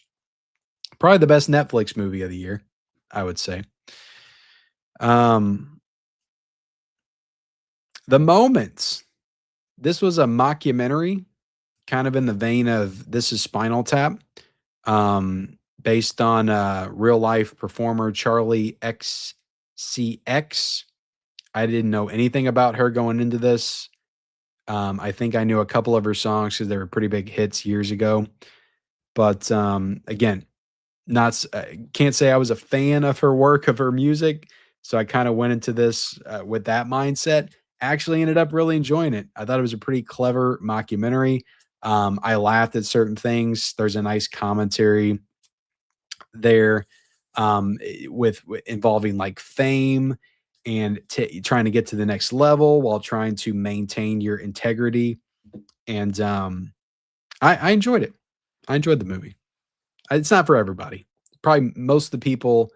I am 40, right? Who are you to tell me my age? Racial. Who are you to tell me my age? I am 40. Okay. 41. Piss off. Piss off. Racial. Anyway. The Moment, 17. Pretty good movie. I liked it. Primates, the monkey horror movie from January. I think it was the first 2026 movie I saw. Really enjoyed it. And yeah, that comes in at number 16. Number 15 is Beast, the MMA fighting movie with Russell Crowe. This was another one that I went into not really sure about. And this is one that I would say, if you like films like Warrior, I'm not saying it's that good, but it's kind of in that same genre. You might enjoy this one. I thought it was really good. I liked Russell Crowe in it. I thought it had I like the motivation behind why he was, trying to get back into fighting. And it all kind of worked for me. I thought it was a pretty good movie. The Beast. That's 15. Let's see. Number 14 is Shelter with Jason Statham. Nice little action thriller. I liked Statham and the little girl. I thought they had good chemistry together, and I was pretty pleasantly surprised by Shelter. I thought it was pretty good. All right. 13 is Disclosure Day. I actually forgot I put it up that high. Look, Disclosure Day is not perfect. There's a lot about it that I really liked, though. And I thought it was interesting. And it was in my head. I was thinking about it for like the whole weekend after I watched it. And that's usually a good sign. And I actually do really want to rewatch it. So I'm looking forward to owning it physically and rewatching it again. Because I think if you go into it with the mindset that it's not an alien invasion movie, that it's more about the characters and the reveal and the actual act of disclosing the information, it's more of just like a political thriller than anything with science fiction and supernatural elements. I think you can enjoy it a lot more. But there's some ridiculous things in the movie and some things that don't work and some performances that are a little bit too over the top. But I enjoyed it. Disclosure Day is number 13. Middle of the road Spielberg for sure, though. Number 12 is God Is, and number 11 is Michael. Is God Is, I think, is a really, really solid revenge thriller, which is available, guys, on Blu-ray. But it's not really, it doesn't really follow the traditional templates of a revenge thriller. So you have to go into it knowing you're getting a little bit of a different type of experience. But to me, I found it incredibly engaging. I liked all the characters. I thought the performances were great. Sterling K. Brown is a phenomenal villain in that movie. And he's just very chilling. And I like the movie a lot. Vivica A. Fox is in the film. And yeah, one of my favorites of the year. Is God Is. And Michael, of course, guys. Of course, Michael. Come on. One of the more controversial films of the year, I feel like. But it did make $1 billion. So a lot of people went to see it. A lot of people were happy with it. People saw it multiple times. But yeah, I liked Michael. It was just like a concert, you know, it's like seeing Michael Jackson in concert. And it was fun. I saw it opening night. And again, it's not a perfect movie. It's plays it very safe.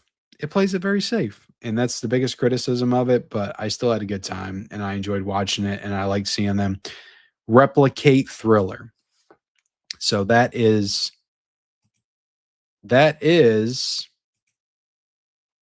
58 through 11. We've got 10 through 1 now. My top 10, guys. Are you ready?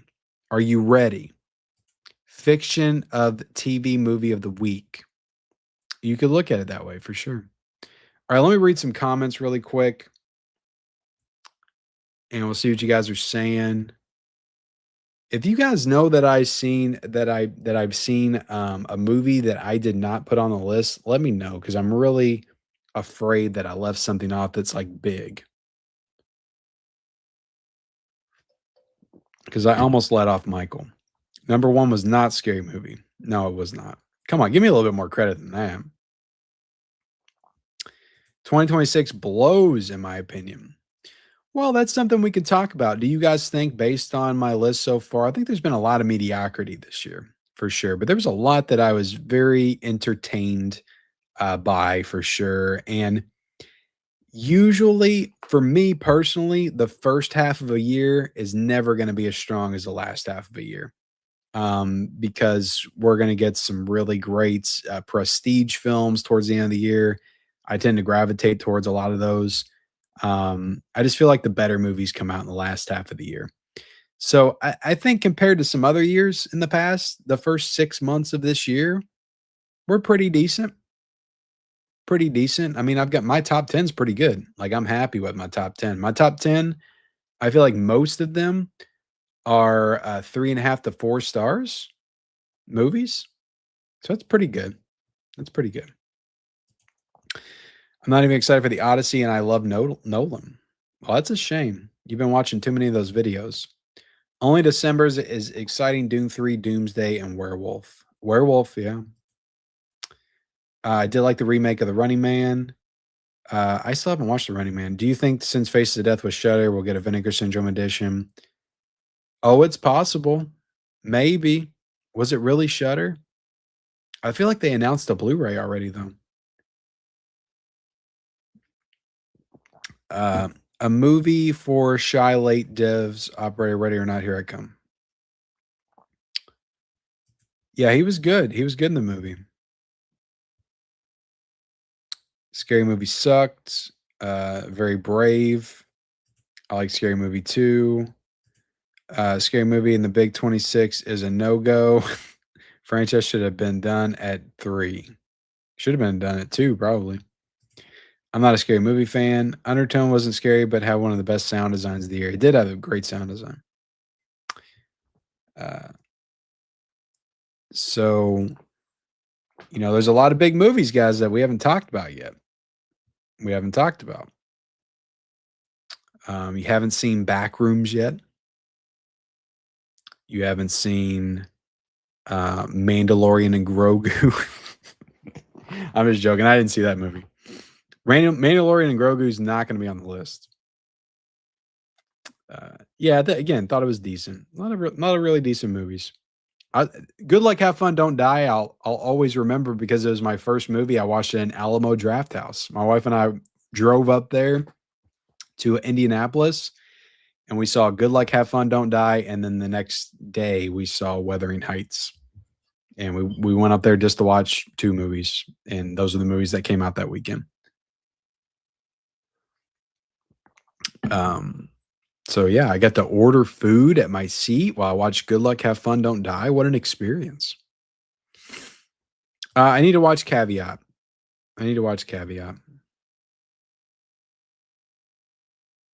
Josh Hartnett? No, Josh Hartnett was not in Ready or Not 2. It's the other guy. It's the guy that wanted to quit the football team and the faculty. Yeah, I thought so too. That's the thing about a lot of these movies. A lot of these movies, they don't have the perspective of time.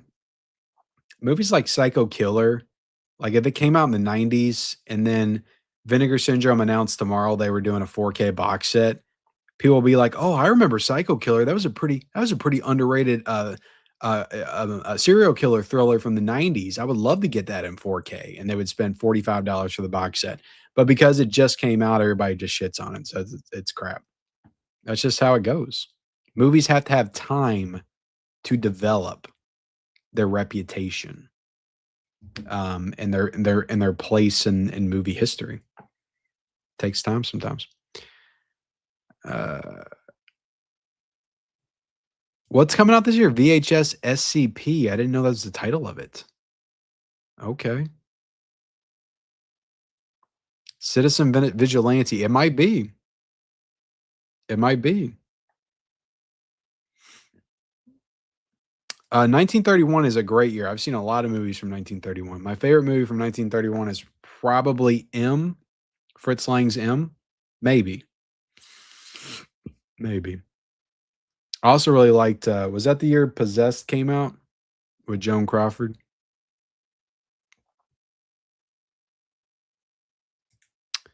I that's what it's called, yeah.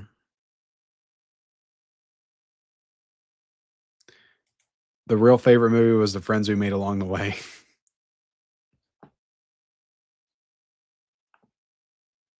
Yeah, I'm not seeing it in IMAX. I'm seeing it in XD. Bingo, Stargrove. You got it. Sean Hattasey. Yep. Yeah. He's a good actor. I like him. He's in that one. What was that movie? Outside Providence. It's a good movie.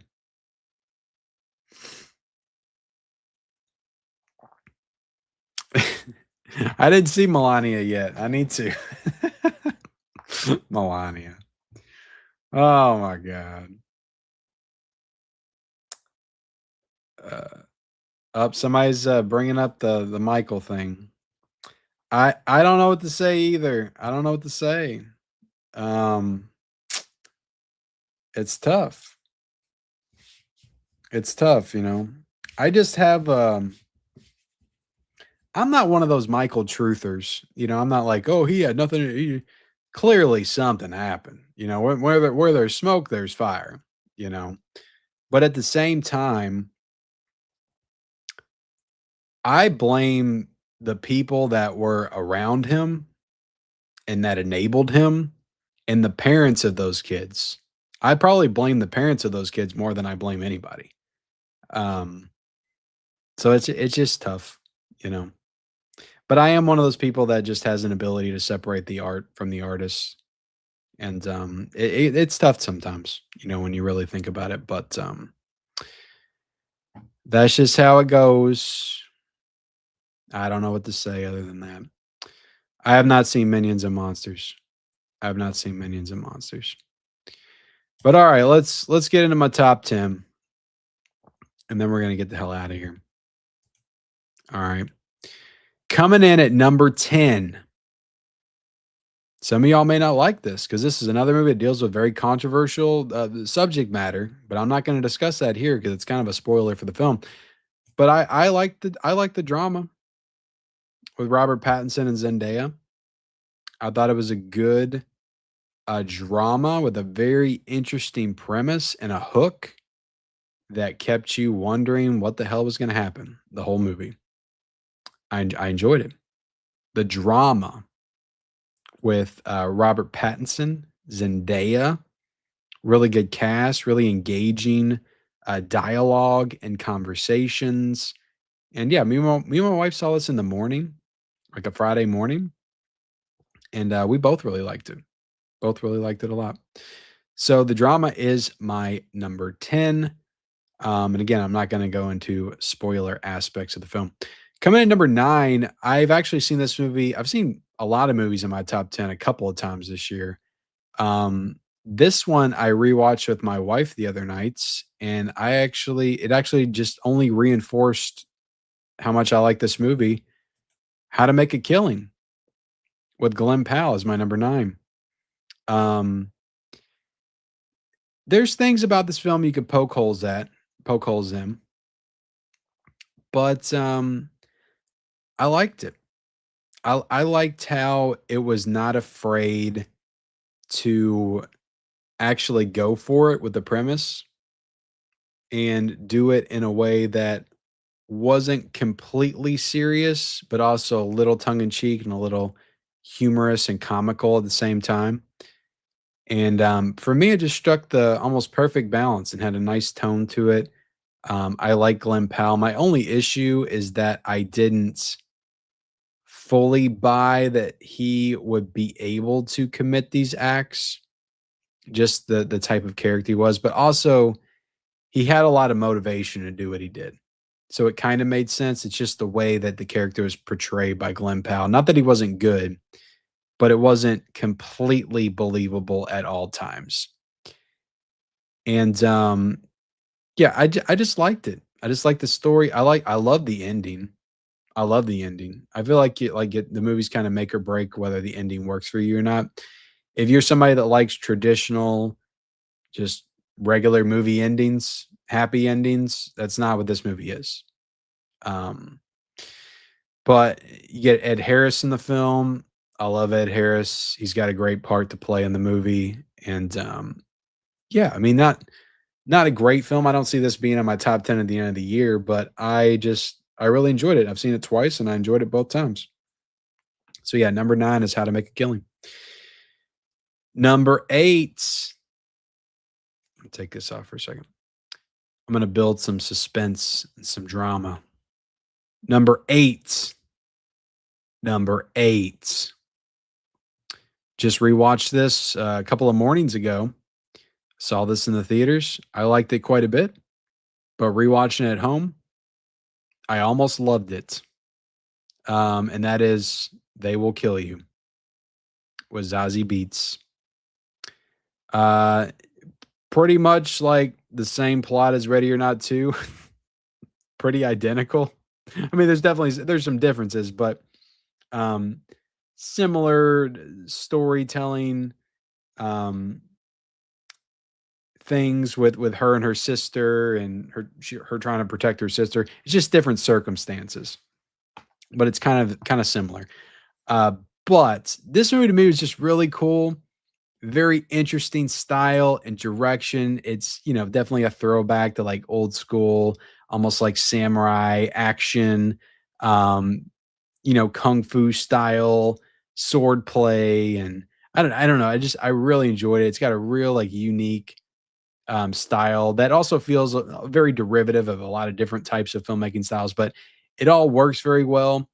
It has this like over the top nature to it in terms of its gore and its violence and just some really wacky, goofy things that kind of remind you of like a throwback to like 80s Frank Henenlotter movies, like eyeballs jumping around and decapitations and little like things popping out.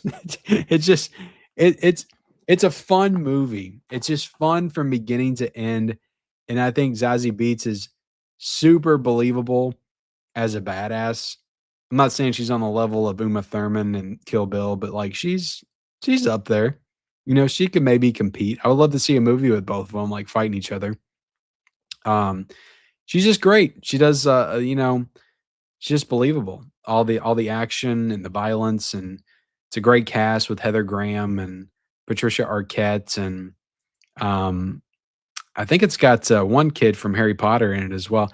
It's just a really fun movie with a fun premise, and it's always interesting. It's always entertaining. It's just kind of a crowd pleaser. I don't know. They Will Kill You. One of my favorites of the year. I love the setting. It looked great on 4K. I just watched the 4K. It looks phenomenal. And the gore and the violence, everything's so over the top. Everything's so hyper stylized. It's just really fun. So yeah. Hopefully you guys are with me with these picks so far. I don't know quite how they're landing. I'm not in the chat, but hopefully you're somewhat with me.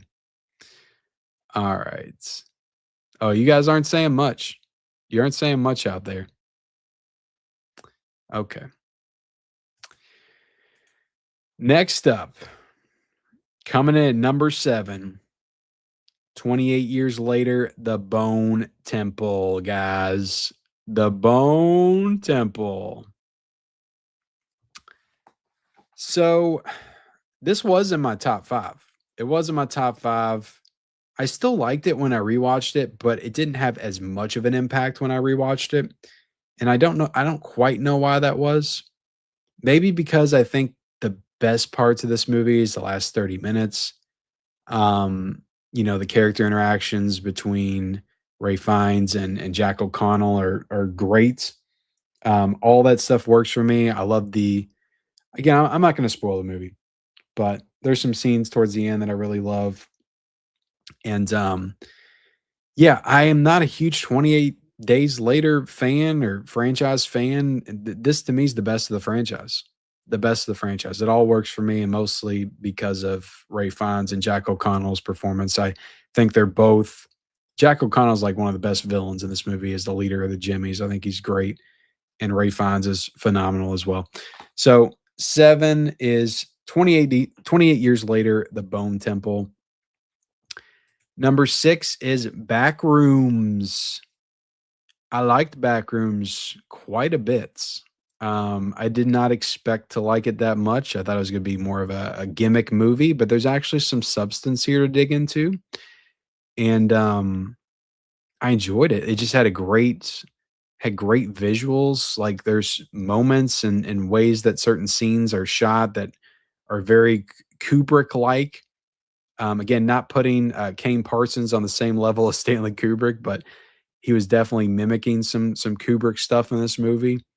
And it just felt very technically well made.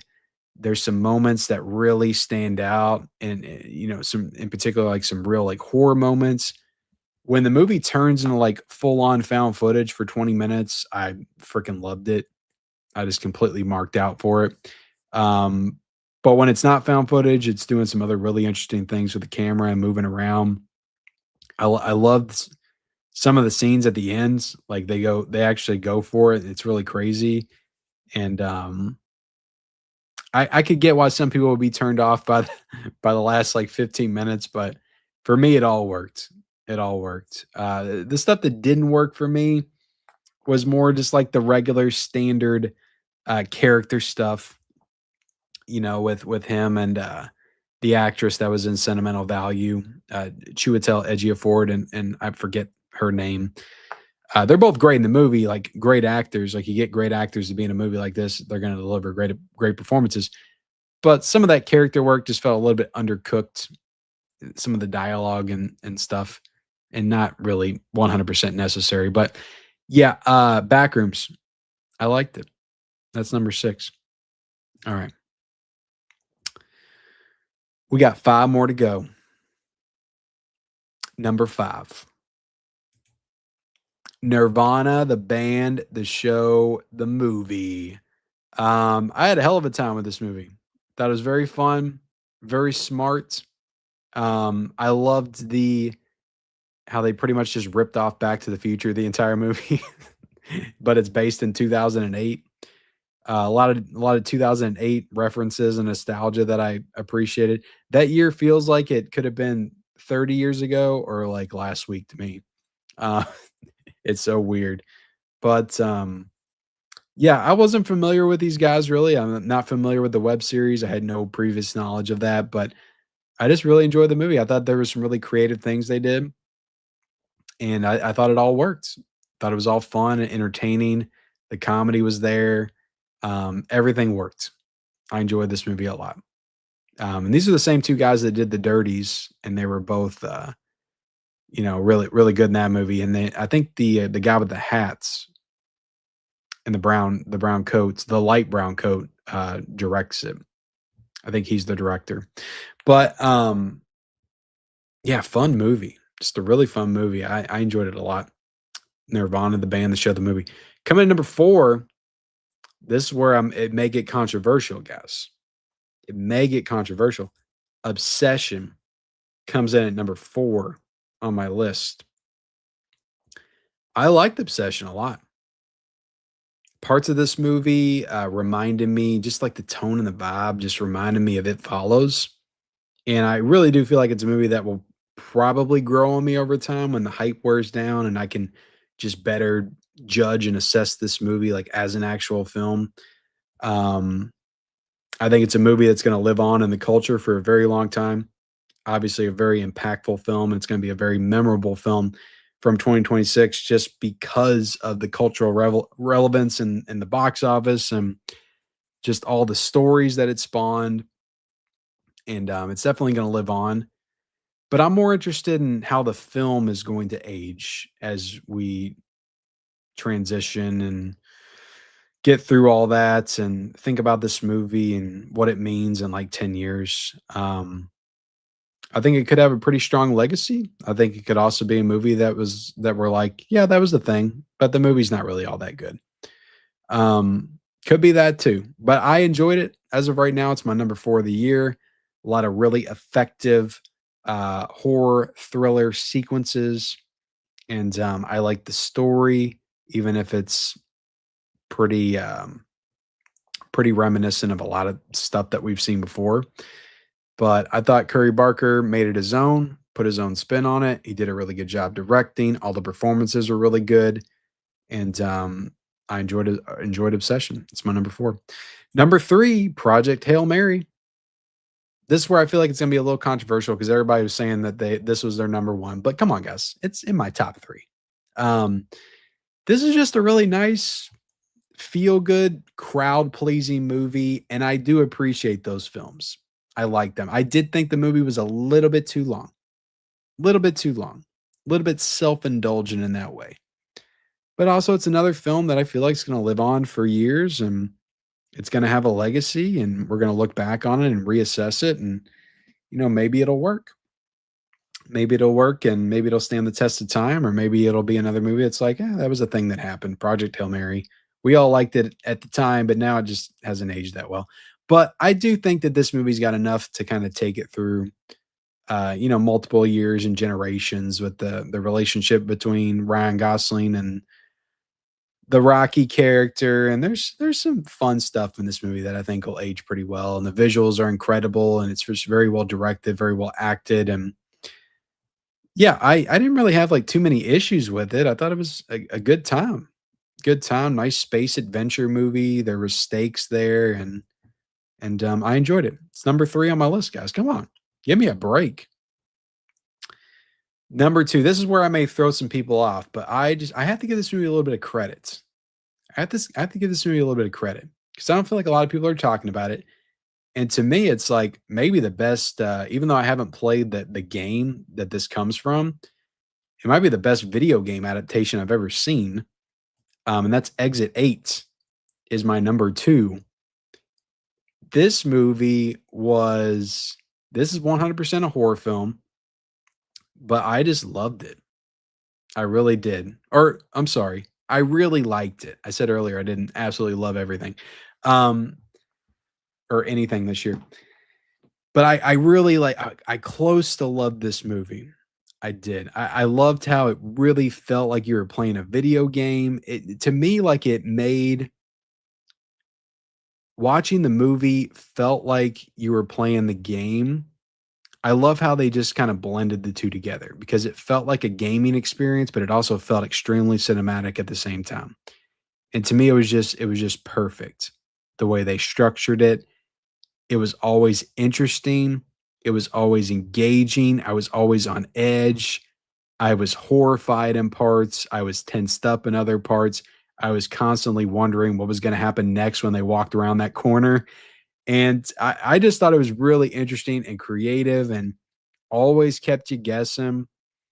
And yeah, it's a really good horror movie this year. It's the best horror. Well, if you classify my number 1 as horror, which I don't fully, um, this one is the best pure horror movie of 2026, I think, is Exit 8. Really cool movie. If you haven't seen it, go check it out. Or check it out on streaming. Buy the Umbrella Edition, buy the Neon Blu-ray. Just check it out. Really great film. And it's I think it's Japanese. I think it's a Japanese film, not South Korean, but it's Japanese. But it's really good. I loved it. I'm gonna say it. I loved it. Okay. I did.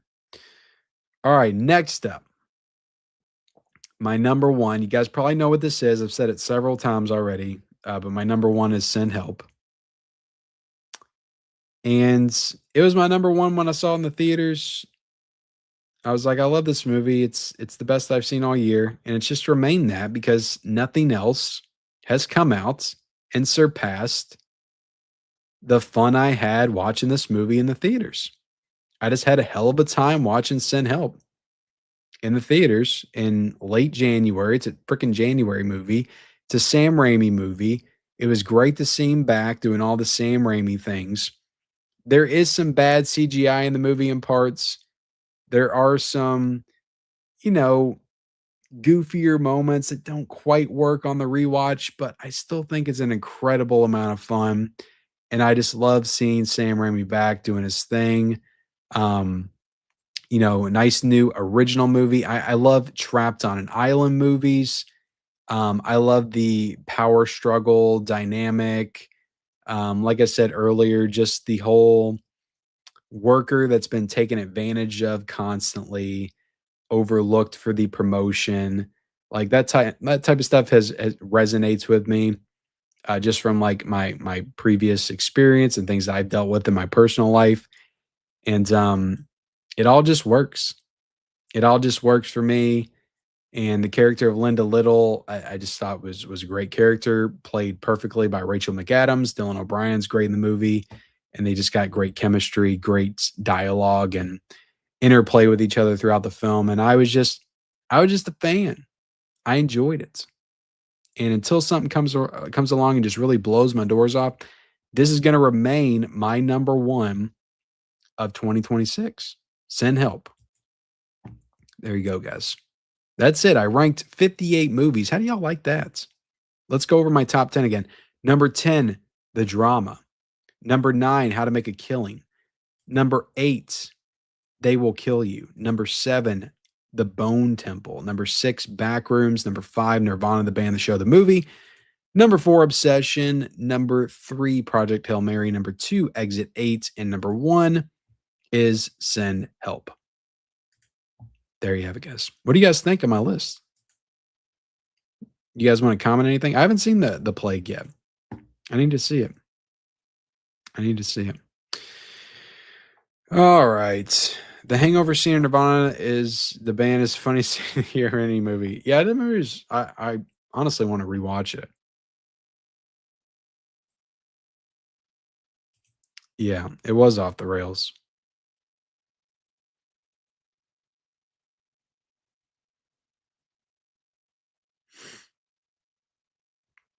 Let's see.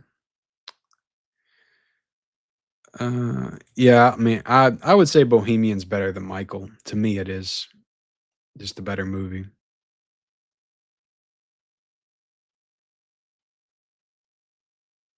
Not controversial. I like Obsession, but a little overhyped. Yeah, for sure. I said a few weeks ago that Obsession and Project Hail Mary are probably the most hyped movies of 2026. It's not that I thought they were bad. They were both in my top 5. I just people act like they're the best movies of the past 15 years, and I don't think that that's what they are. But everybody's got an opinion, right? Let's see. Wow, I remember your initial so-so feelings on Obsession. I never had so-so feelings on Obsession. My wife and I do reviews together, and I will let her speak, and then I will say my piece. And I specifically remember after we saw Obsession that I said I really thought it was a cool movie and I really enjoyed it. And again, I said it was maybe a little bit overhyped, but I still enjoyed the film a lot. That doesn't mean I didn't enjoy it. But I was hearing people say stuff like that girl, Indy Navarrete is her name. She gives a performance as good as Kathy Bates in Misery, Shelley Long in The Shining, and that Obsession is one of the best horror movies of the past 25 years, and it deserves an Oscar. People saying like ridiculous things like that. Like when people say stuff like that, of course I'm going to say it's overhyped because people are saying stuff like that. Like that's crazy talk. But I still really liked it. I liked the movie a lot. So my feelings were never so-so. I give it a 4 on Letterboxd. I always liked it.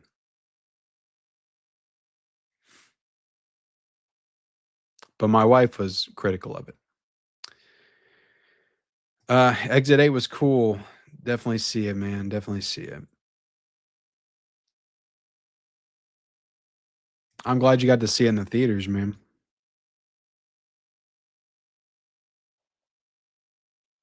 I haven't seen The Furious. We didn't have showtimes. I gotta watch it on streaming.